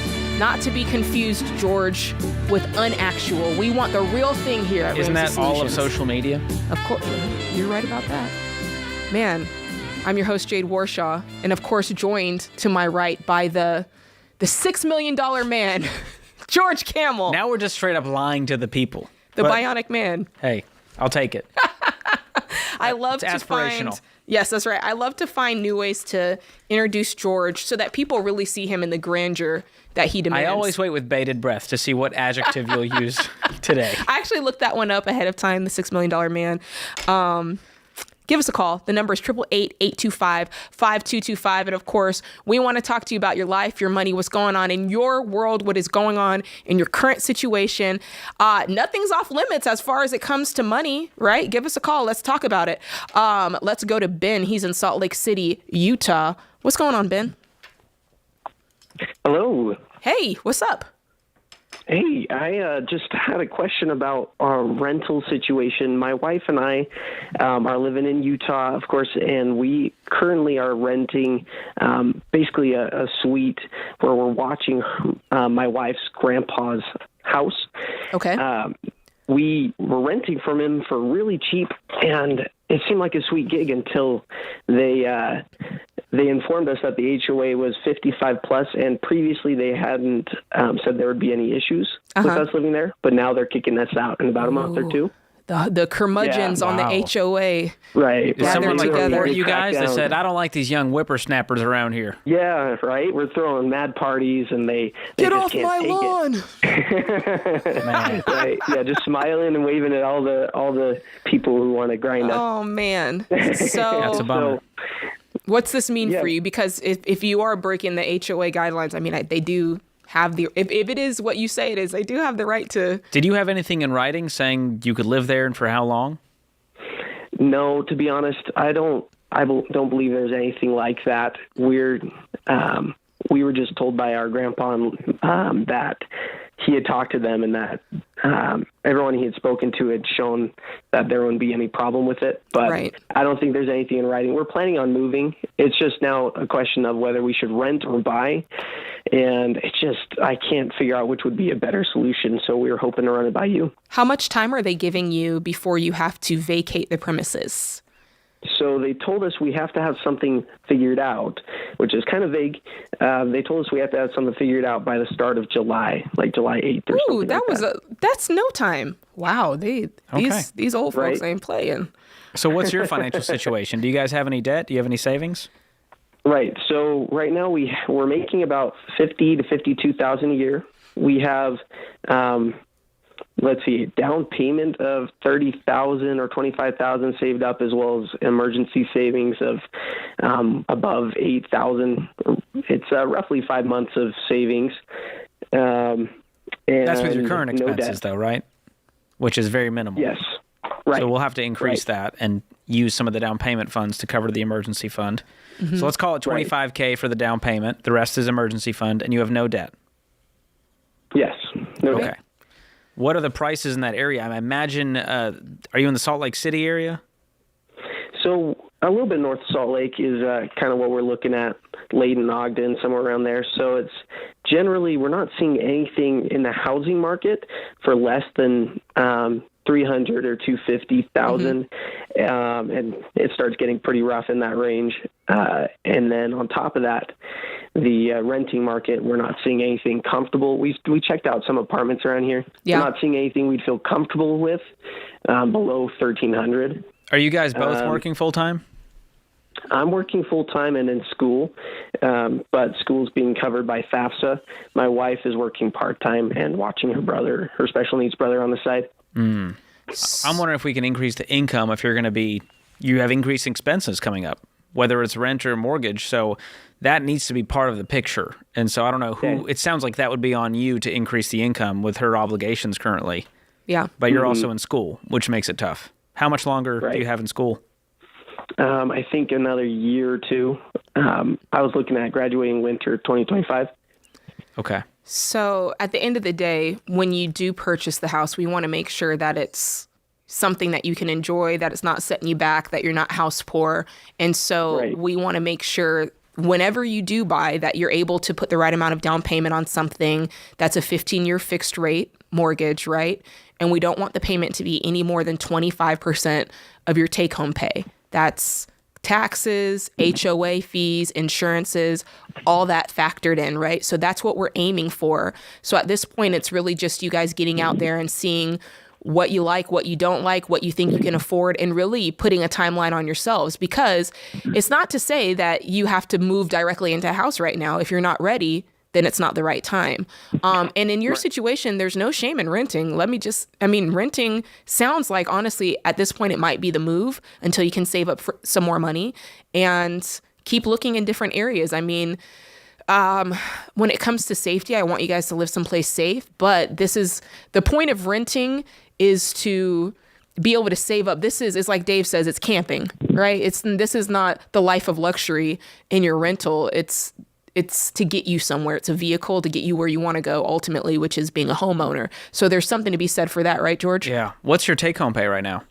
Oh, he's gone. We lost Sorry him. about that, George. It's all good. Well, I'm looking at the numbers here on our mortgage calculator, and I'm going, all right, if they put even $90,000 down on a $300,000 house, that payment's going to be, $2,100. Yeah. And so your take-home pay has got to be close to $8,000 at that point. Yeah. So that worries me, because they said they're making 50. It tells me they're just not ready to be homeowners, and that's okay. Yeah. It tells me, all right, there's some things we can do now. Number one, we need to wait and save up more. Number two, we need to get our income up. Yeah. And so if we can get our income up to 75 and put that extra 25 towards the down payment, now we're cooking with gas. Because otherwise, it's going to be a slog to try to save up $3,000-$5,000 a year towards the down payment. Home prices keep going up. It feels impossible. And so if you're going to live in a high cost of living area, you got to have a high income to go along with that. And that's just math. That's not me trying to be mean and say you got to move, but you might have to move further out. And again, we go back, and we've talked about this before. Right now, and at all times, there's these things that we want in life, right? We want to be the stay-at-home parent. We want to pursue home ownership. There are these milestones in life that we all want to achieve, and that's perfectly fine. But you have to be able to afford it. Yeah. Right? People say all the time, when's the best time to buy a house? Is it when the market is like this? Is it when interest rates are like this? No, it's when you can afford it. And that's the best time to buy a house. Everyone has a different definition of afford. And some people's definition is, it's okay if I can't put food on the table as long as I live in this box that I kind of own. Yikes. Recipe for disaster. Yeah, you that's want the home to be scary a blessing and not a burden.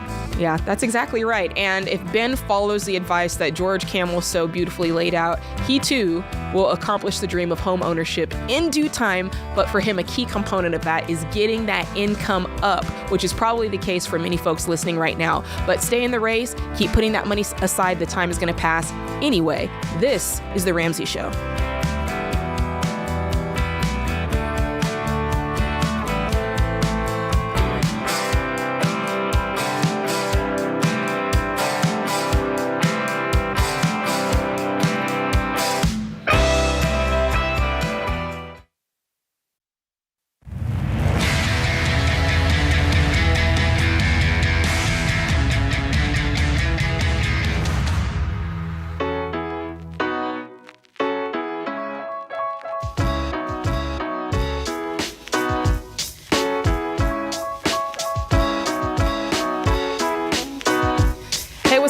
Everybody, you are listening to The Ramsey Show. I'm your host today, Jade Warshaw, joined by George Camel, host of the Poppin' YouTube channel. Wow. Yeah, George That's Camel. a descriptor. Yeah, all you got to do on YouTube is go in and just Google George Camel, right? With a K. With a K, that's It'll show right. Up. And it'll My show right up. friendly face. And we're having fun, Jade. I did some. We did a video on travel hacks yesterday as everyone starts to travel for the summertime. Ooh, I shared like my it. top 10. some goodies in there. Can you give us a little taste of what one of them might be? I'll tell you how it ended. And the last tip was me showing you how to fly with luxury. I'm talking, you got to have the noise canceling headphones. Yes. You got to have one is like a little flip flap you add to the little seat so that you can put your phone up there.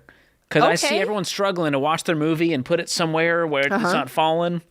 I love that. Can you inflatable headrest? That's a big one. Yes. Can you advise us on how to keep the person in the middle seat in their space instead of spilling with their feet in their bag and their chips onto your seat? The first 30 seconds are everything. That is where you assert dominance. Yes. So you got to command the elbow space and let them know what's up. Yeah, I puff up like a blowfish on a Southwest flight. The other move you can do is just give a little cough. That usually will get them to go, I'm going to keep going. Can I tell you the truth? I tried that. I did that. Old girl was really just getting into my space.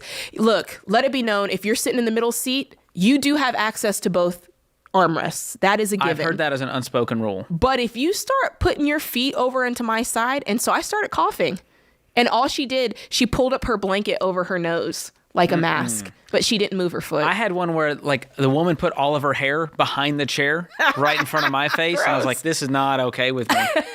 So as you can see here on the Ramsey Show, we will talk about anything that we need to talk about, but we like to talk about money. That's really what the show is about. So give us a call. The number is 888-825-5225. We're talking about money. We're talking about travel hacks, apparently, and how to keep the middle seat person in their lane. Connor from Jacksonville, Florida. What do you know about it, Connor?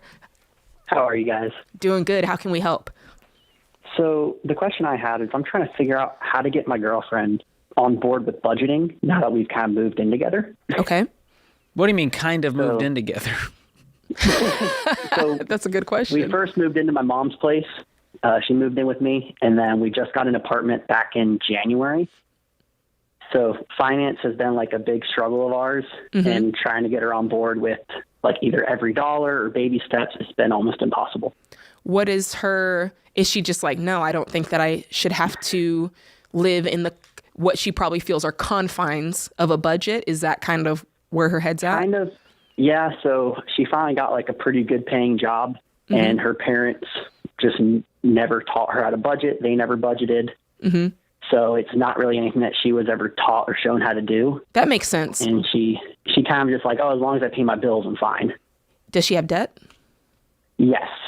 So right now it's about $2,000 on a credit card, and then about $24,000 in a car loan. Okay. And you have no debt? I have some debt. I have a car loan right now, and then about $100 on a credit card from gas. How much is your car loan, by the way? I just curious. My car loan's about $17,500. Okay, is what I owe on it. And you're done with debt at this point? Yeah, well, I just haven't done my budgeting for the day. I just got paid. But I mean, like the concept of debt, you're like, I don't want to be debt free anymore. I don't want to take on debt anymore. Yeah, 100%. Okay, so it sounds like you guys have got to sit down and have some lengthy conversation, because right now you guys have a different set of values. And it's not just as simple as me and George going, if you read this script, she'll say yes tomorrow to the budget. It's you guys sitting down and saying, okay, we're living together. We're thinking about getting married, or hopefully we are about to get married. And before we get married, or before we get any deeper into this relationship, we've got to see that we have similar values on how to live life. Because honestly, when it comes to money, it filters into so many areas of life. This is an exercise on how we view life, right? When it comes to money. And so you would not want to enter into marriage. And in my mind, even starting to live with somebody is very shaky ground if you don't see how to live life eye to eye. It's religion, it's money. Those are some of the biggest factors in how well a marriage is going to play out, how you raise your kids, what are your philosophies on that. Those are the things that you need to be talking about with somebody that you're thinking about marrying, and for sure somebody you've already moved in with. So what do those conversations look like? So we've talked about budgeting in the past. Her big thing right now is just she's trying to get her credit card paid off. Okay. So she's been putting like $500-$600 a paycheck towards it. So we're trying to figure out if we should just keep putting a lot of money in savings and making like $200 or $300 payments. What do you mean we? Are you saying you're helping her pay this down? I'm kind of like helping her figure out how to pay it down. With her own money? Yeah. Okay. Okay. So we're not sharing money, just to be clear. Yeah, we only share like grocery money and rent pretty much. That's it. So you're splitting the rent, splitting the food? Yes. Okay. And let me just say, in case you were thinking of it, do not split your money. Like, don't combine your money. Don't pay off her debt. She doesn't pay off your debt. And let's just keep that clear. I feel the tension building because we took a call yesterday where a couple was playing house like this. They weren't married.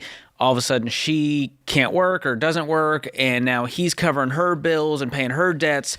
And it was a messy, messy situation. And so I don't like this idea, moral issues aside, I don't like the financial implications of living together before you're married. But as far as getting her, slope. You asked about how to get her on board budgeting, and it comes down to her wanting to take control of her money. And it sounds like right now she's like, well, I pay my bills, so it's fine. Mm-hmm. But I think you showing her, here's what budgeting has done for me. Here's what mine looks like. Here's what it's allowed me to do. Here's all the things I've seen that I'm overspending on. I found out I can save money by doing this. I feel in control because I'm giving every dollar a name. That's the stuff that makes you go, I'm excited to budget. Because the budget's not exciting. What the budget can do for me financially, that's exciting. Yeah. And I'm going to be Mama Jade for a minute, because I got to say this. You can't change folks. You can lead by example, like what George is saying. You can, hope that they get on board by watching what you're doing and seeing the impact it's making on your life. But when it comes to relationships, you can't change folks. And I would advise kind of putting a little bit of time limit on this and kind of seeing like, hey, I'm going to put this out there and I'm going to see what her reaction is. But after a while, if old girl is still not on board, you're going to have to see how that lines up with your values and what you want out of life and how you view money. And if you start... If she's like, hey, I'm fine with this, it's not important to me, it's not something I want to do, you're then going to have to decide what that means for the relationship moving forward. Because let me tell you, these are things that matter. You want to go into a relationship, you want to go into a marriage with someone that you see eye to eye with. Money fights and money problems, one of the leading causes of divorce in America today. So we just don't want that for you, Connor. And I want you to get out of debt, and I think her seeing you actually do this stuff and be a man of your word will go a long, long way, more than you telling her, you got to do a budget. You should really... Seeing you become debt-free a year faster than her with having more debt, she's going to go, what? Tell me what you did. Now, what is her income? I'm curious. So my income's right about $46,000 to $48,000 a year, depending on what I work overtime-wise. Okay. And then hers, I don't know what her yearly is because her hours are weird, but her take home every month is $4,400 after tax. Okay, good. So, yeah, this is just kind of monitoring the situation, right? You're being tactful about how you're talking about it. You are having open conversation, and ask direct questions, right? Don't skate around this. Be like, what's her name, by the way? Well, you don't have to say her name. Let's call her Jennifer. Jennifer, what do you think about debt? Jennifer, I want to make it clear, in my life, I don't want a life where we're borrowing money. I want a life where we stick to the budget. I want a life where there's parameters around our spending. And that's what I'm seeking. Like, let's have very clear, and it's not an ultimatum. It's just you being Dave Ramsey says to be unclear is to be unkind. And that is what this is. You guys have been dating long enough. You're moving in together. It's time to have these serious conversations and make it super clear to her. This is what I want out of life. Is this what you want out of life? This is The Ramsey Show.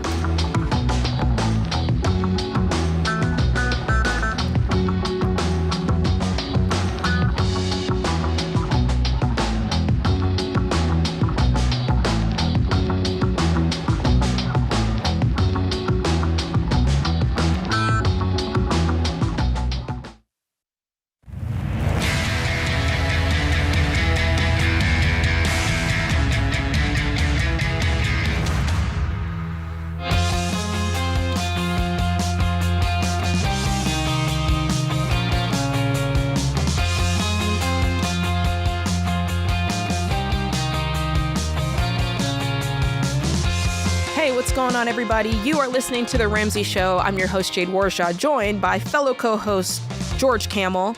And listen, if you're financially ready to buy your first home in this market, It's not because of luck. It's probably because you've been putting in the hard work and kicking butt at budgeting and saving. And we're fired up for you. We're proud of you. And we don't want your hard work to go to waste. Buying a house is the biggest purchase that you're ever going to make. So the last thing you need to do is fly solo or work with a garbage real estate agent. Even if it's your Aunt Susan, it's you. It's always the family members. Even if it's your Aunt Susan and she's a very nice lady, she goes to church, you can't leave this up to an agent who's just good enough. Right? You need somebody who's great. You need somebody who's fired up. They've been doing it for a minute. They know how to make you some money. You know what I'm talking about? A Ramsey trusted agent is a great agent. They set you up for success before and after closing day by helping you find the right home, keeping you on track with your goals. Hey, time out. Because let me talk about that. Because these agents that you tell them, hey, I only want to spend this much. And then they're constantly showing you houses that are outside of your price range. It's a trap. Nope. So we need agents who are keeping you on track with your goals, making sure that you're confident in your decision. And our Ramsey Trusted Pros or the Ramsey Trusted Pros here on our site can get our stamp of approval because we know that they work hard to serve you. And they're not to pad their own paycheck. So they're working for you guys. They're not trying to do whatever makes the most sense for them on the back end. They treat our fans right. Yes. And so you've worked hard to buy your first home, and you don't want to do that with anyone but the best. Find a Ramsey trusted real estate agent by going to RamseySolutions.com/agent. That's RamseySolutions.com/agent. And it must be said, my Ramsey trusted real estate agent that I used, nothing but the best. The best, George, I'm telling you. A resounding recommendation. That's right. That's what we want to do. So let's take some questions. Our question of the day is sponsored by Neighborly, your hub for home services. If you're moving, you have a long list of to-dos, but Neighborly has local pros like Housemaster or 5-Star Painting or Window Genie or the Junk King to check items off that list. Visit neighborly.com to schedule your home service experts near you. I might call Junk King to just go to my neighbors' houses and get all that stuff out of the garage. Like, what is people storing these days? It's crazy. It's weird. I see people, they can't even park their cars in the garage. They got to park them. It's a free storage unit. Why not? It's craziness. Well, today's question comes from Marie in South Carolina. She writes, I'm a huge fan. Thank you for all you do to help people. My question is that I recently got engaged and now have a beautiful ring, and the jeweler said I needed to get my ring insured. Is that necessary, and what's the best way to do that? Should I put it on my homeowner's plan? Great question from Marie. That's different.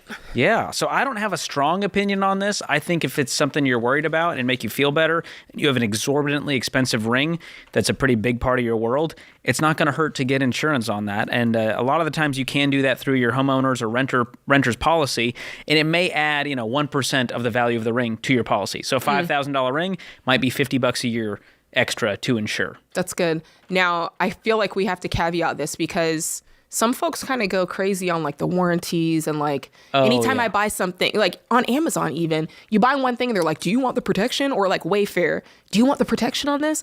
And this is not like an excuse to like go out and get all the warranties and insurances on all of the things, right? We are not a fan of all these extras and warranties. And a lot of times it just makes the companies a whole lot of money, and that they know statistically the chances of you needing to use that and them actually paying out and covering it. Mm-hmm.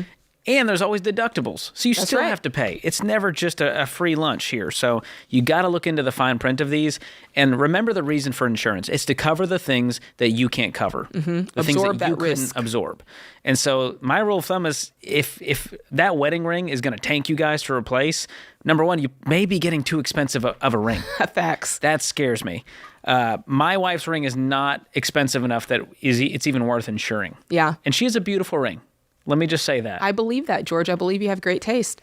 My wedding ring that Sam gave me, the first, or engagement ring really, we insured it like the first 5 years because back then it would have been a big part of our world. I think that if I had lost it, and let's be honest, the man worked hard for it. He had a paper route and everything to get this ring. So he was a grown man. A grown man on a paper route. For some reason, I picture him on a bike. I know he was in a vehicle, but him on a bike, like a little mini bike, makes me happy. Look, just throwing those papers, like the Paperboy video game on Nintendo. Love that game. I mean, we were in college, and he was like, "Hey, I've got a paper route. Can I sleep on your floor? Because you're close to my route. And I was like, what? Why? I didn't know that's what it was for. And then I found out that's what all the hard work was for. All right, let's take a call. We got Aaron in Baltimore, Maryland. What's going on, Aaron? Hey, how you guys doing? Doing good. How are you?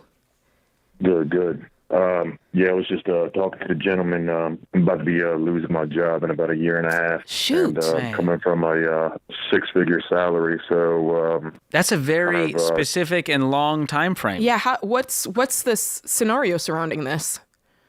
Yes, the scenario surrounding it is, I guess, coal's under attack in the United States. So basically, long story short is, I guess, they got in bed with the Sierra Club, so now we're shutting down, and we got about a year and a half of my salary income.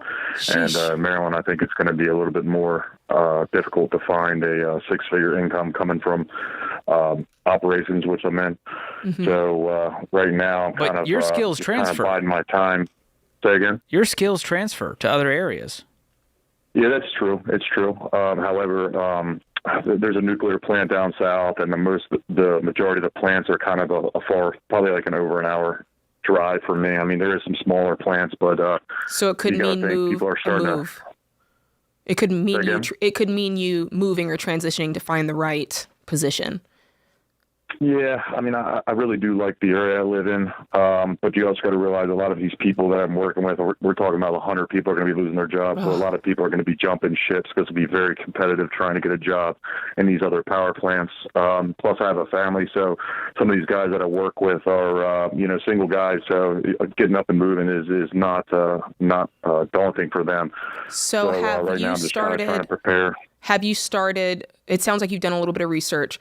Let's do more, because I definitely would not wait. I would not ride this train for the next 1.5 years. Is there harm if you got a job in 6 months? Could you just leave?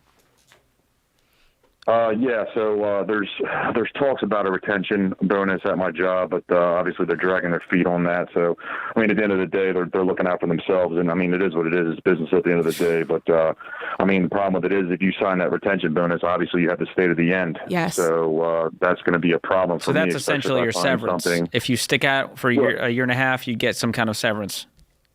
So they're talking about a retention bonus and then staying at the end. That perhaps there could also be a severance package as well. But, this is all question marks right now. And honestly, I have 2 young children. I don't need question marks in my life. We don't need any buzzer beater, Hail Mary situations. Right. So I would start doing the homework now and sharpening up that resume and going, who do I know in these areas? What skills do I need to transfer to maybe a different industry completely? That's right. If coal and power plants are going to be, a tough gig for you for the next 10 years, we got to find something sustainable. And another part to that is making sure that you're in the best possible financial shape right now going into that. So right now, what's it look like? Do you have savings? Do you have debt? Can you roll that out for us briefly?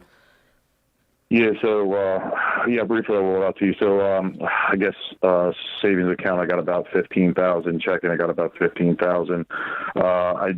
I did open a little business recently with junk removal. It seems like everybody's moving in that direction. Just for time, how much debt do you have? All right, so let's see.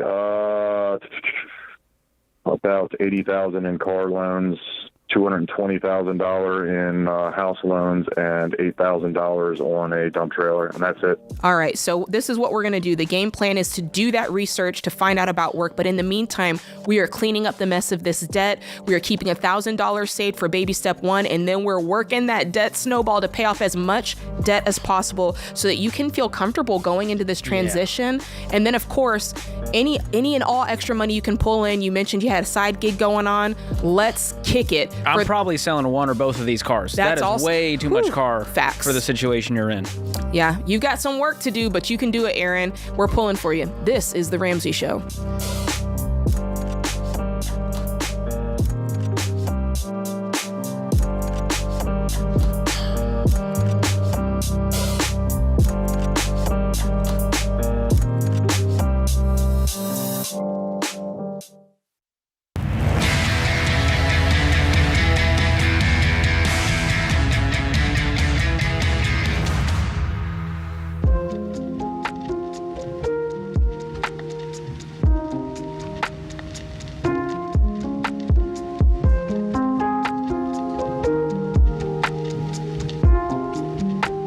What's going on, everybody? I am Jade Warshaw, your host, joined by George Camel, and you're listening to The Ramsey Show.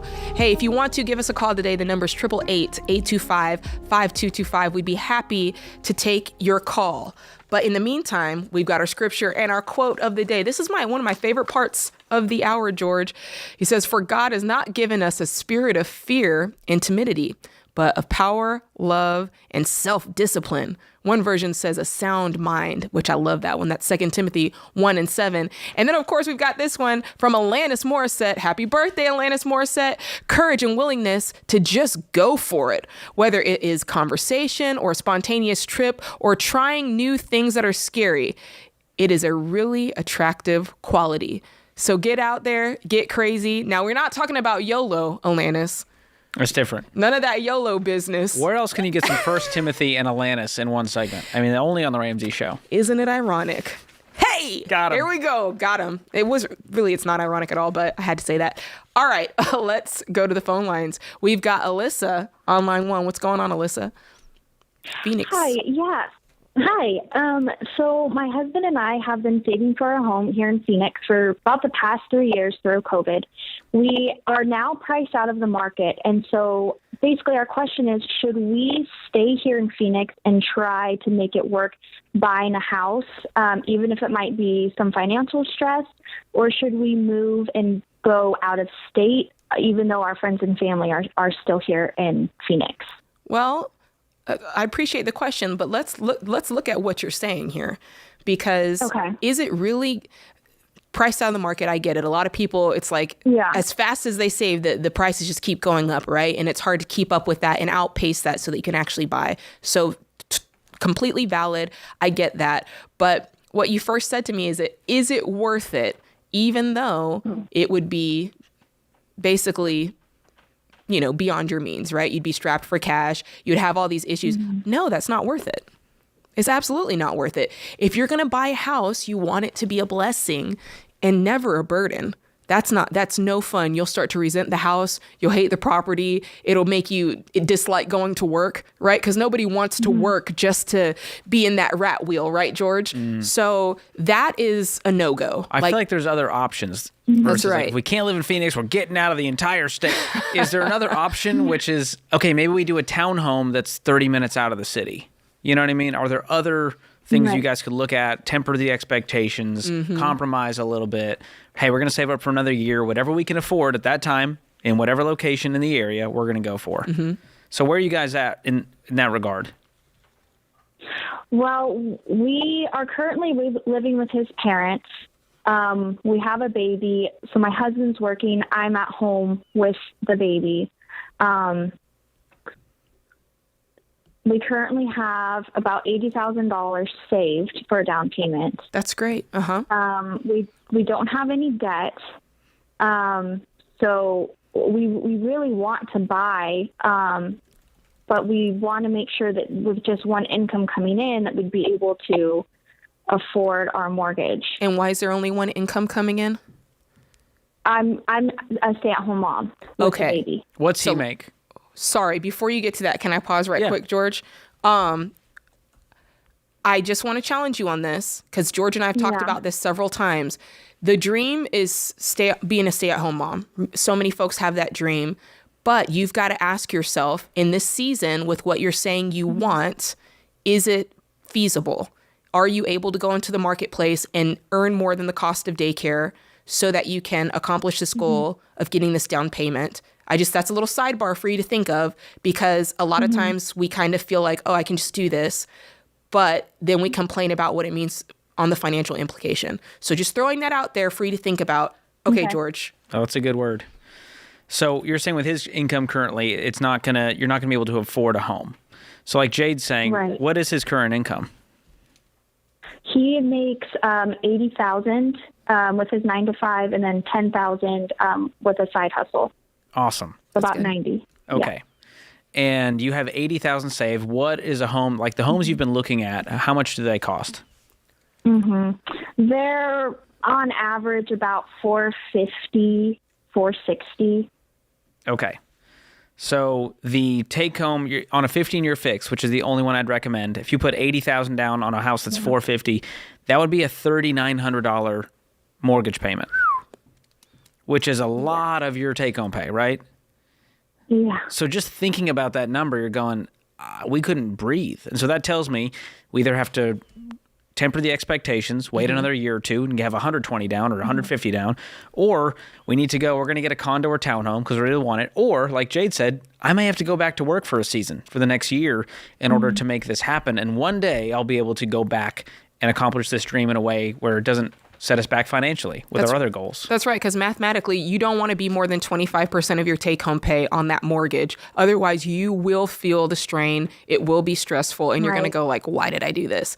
So these are the things that you're going to have to weigh out. Now, don't get me wrong. I mean, John Deloney might say, yeah, pick a place on the map and move there. You know, you're free. You can do what you want. And if that aligns with you guys' personality, then be my guest. If you're like, look, Phoenix, peace out. Like, y'all are too expensive. We're going to Kansas. Then that's also up to you too. But I like what George said. Sometimes we paint ourselves into a corner and it's either we can do this or we can do that. And those are our only two options. And I'm hoping that we kind of illuminated the fact that there's a lot of options for you. You've just got to decide. The main thing here is you've got to have that boundary around, we're not going to buy a house unless we're able to buy it the right way, unless it's affordable and it fits within those parameters. 15-year fixed rate mortgage where the payment is no more than 25% of your take home. That's what we're looking for. Great call, Alyssa. Yeah. I loved that. Let's go to Taylor right quick. I think we can handle it. Taylor, we're slightly against the clock, but tell us about your situation. Hi, guys. So my husband and I are in baby step 4, so we're trying to contribute our 15%. We're both contributing to our 401ks, and we'll contribute to one Roth. But we're just not hitting or meeting that goal of 15%. Because we're also trying to save for a future surgery that we know is going to be about $11,000. Okay. So the question is that okay for us to just do what we're doing and then save the money and handle that and then move up to the 15%? Or in this stage, should we be pushing for the 15% while also saving? Is there not to get too personal, but is the surgery elective or is it something that's like, I got to get this done? It's something that we got to get done. Okay. I mean, for your health, if you got to get done, then you got to save up for it. Yeah. How quickly could you save up? Let's say you got to 15%. How much longer would it take? Could you delay the surgery, or is this something that has a very specific timeline? It's a specific timeline, so it's going to be about a year's time. I think we can still do it by pushing up to the 15%, but it's just, taking away from, some margin that is going towards that. If I'm in your shoes, here's what I would do personally if this was my family. I'm going to find a way to create more income for the next year so that I can invest 15%, we have that going, and I can save up $11,000 for the surgery. Because you're talking about $1,000 a month to save up for the surgery from scratch. Mm-hmm. Do you guys have any money right now in the bank? Oh, yeah, we have our 6 months. We have $18,000 for that. Great. That's good. That's good. And I love that you're not just going, we'll just use the emergency fund to pay for it, because in this case, it wouldn't be an emergency. It's coming. Yeah, it's not unexpected. So that's good. I like that you guys are doing that. Yeah, I'm with George. If you have the ability to get your income up and to still be able to do both, that's great. Can't think of a reason why, but if for some reason there's no option and it's, causing you guys to do some weird things, and maybe, I don't know if you go down to, I just can't see it making a huge difference. Yeah. Going from 15% down to 13%. Yeah. And you can make $100 a night doing a side hustle. And if each of you did that a few nights a week, there's your $1,000 right there. I like that, George. So that would be my personal goal. If you need to scale back and kind of call this a storm because this is a health situation, you need to scale back investing, we're not going to yell at you. Right. You're going to be okay. But my personal goal would be to hit that milestone and save up on top of that. That's right. Thanks for the call, Taylor. That's so good, George. Sometimes you really have to look at the dollars and cents on something and go, all right, if the difference is $200, how quickly could I make that? Mm-hmm. Do I really have to pull from this, or can I just go out and get my fingernails dirty that we're not thinking about? That's right. I love it. Well, guys, that does it for this hour of the show. Be sure to join us next time. And remember, you can tell me you won't do it, but don't tell me that you can't. With God, all things are possible.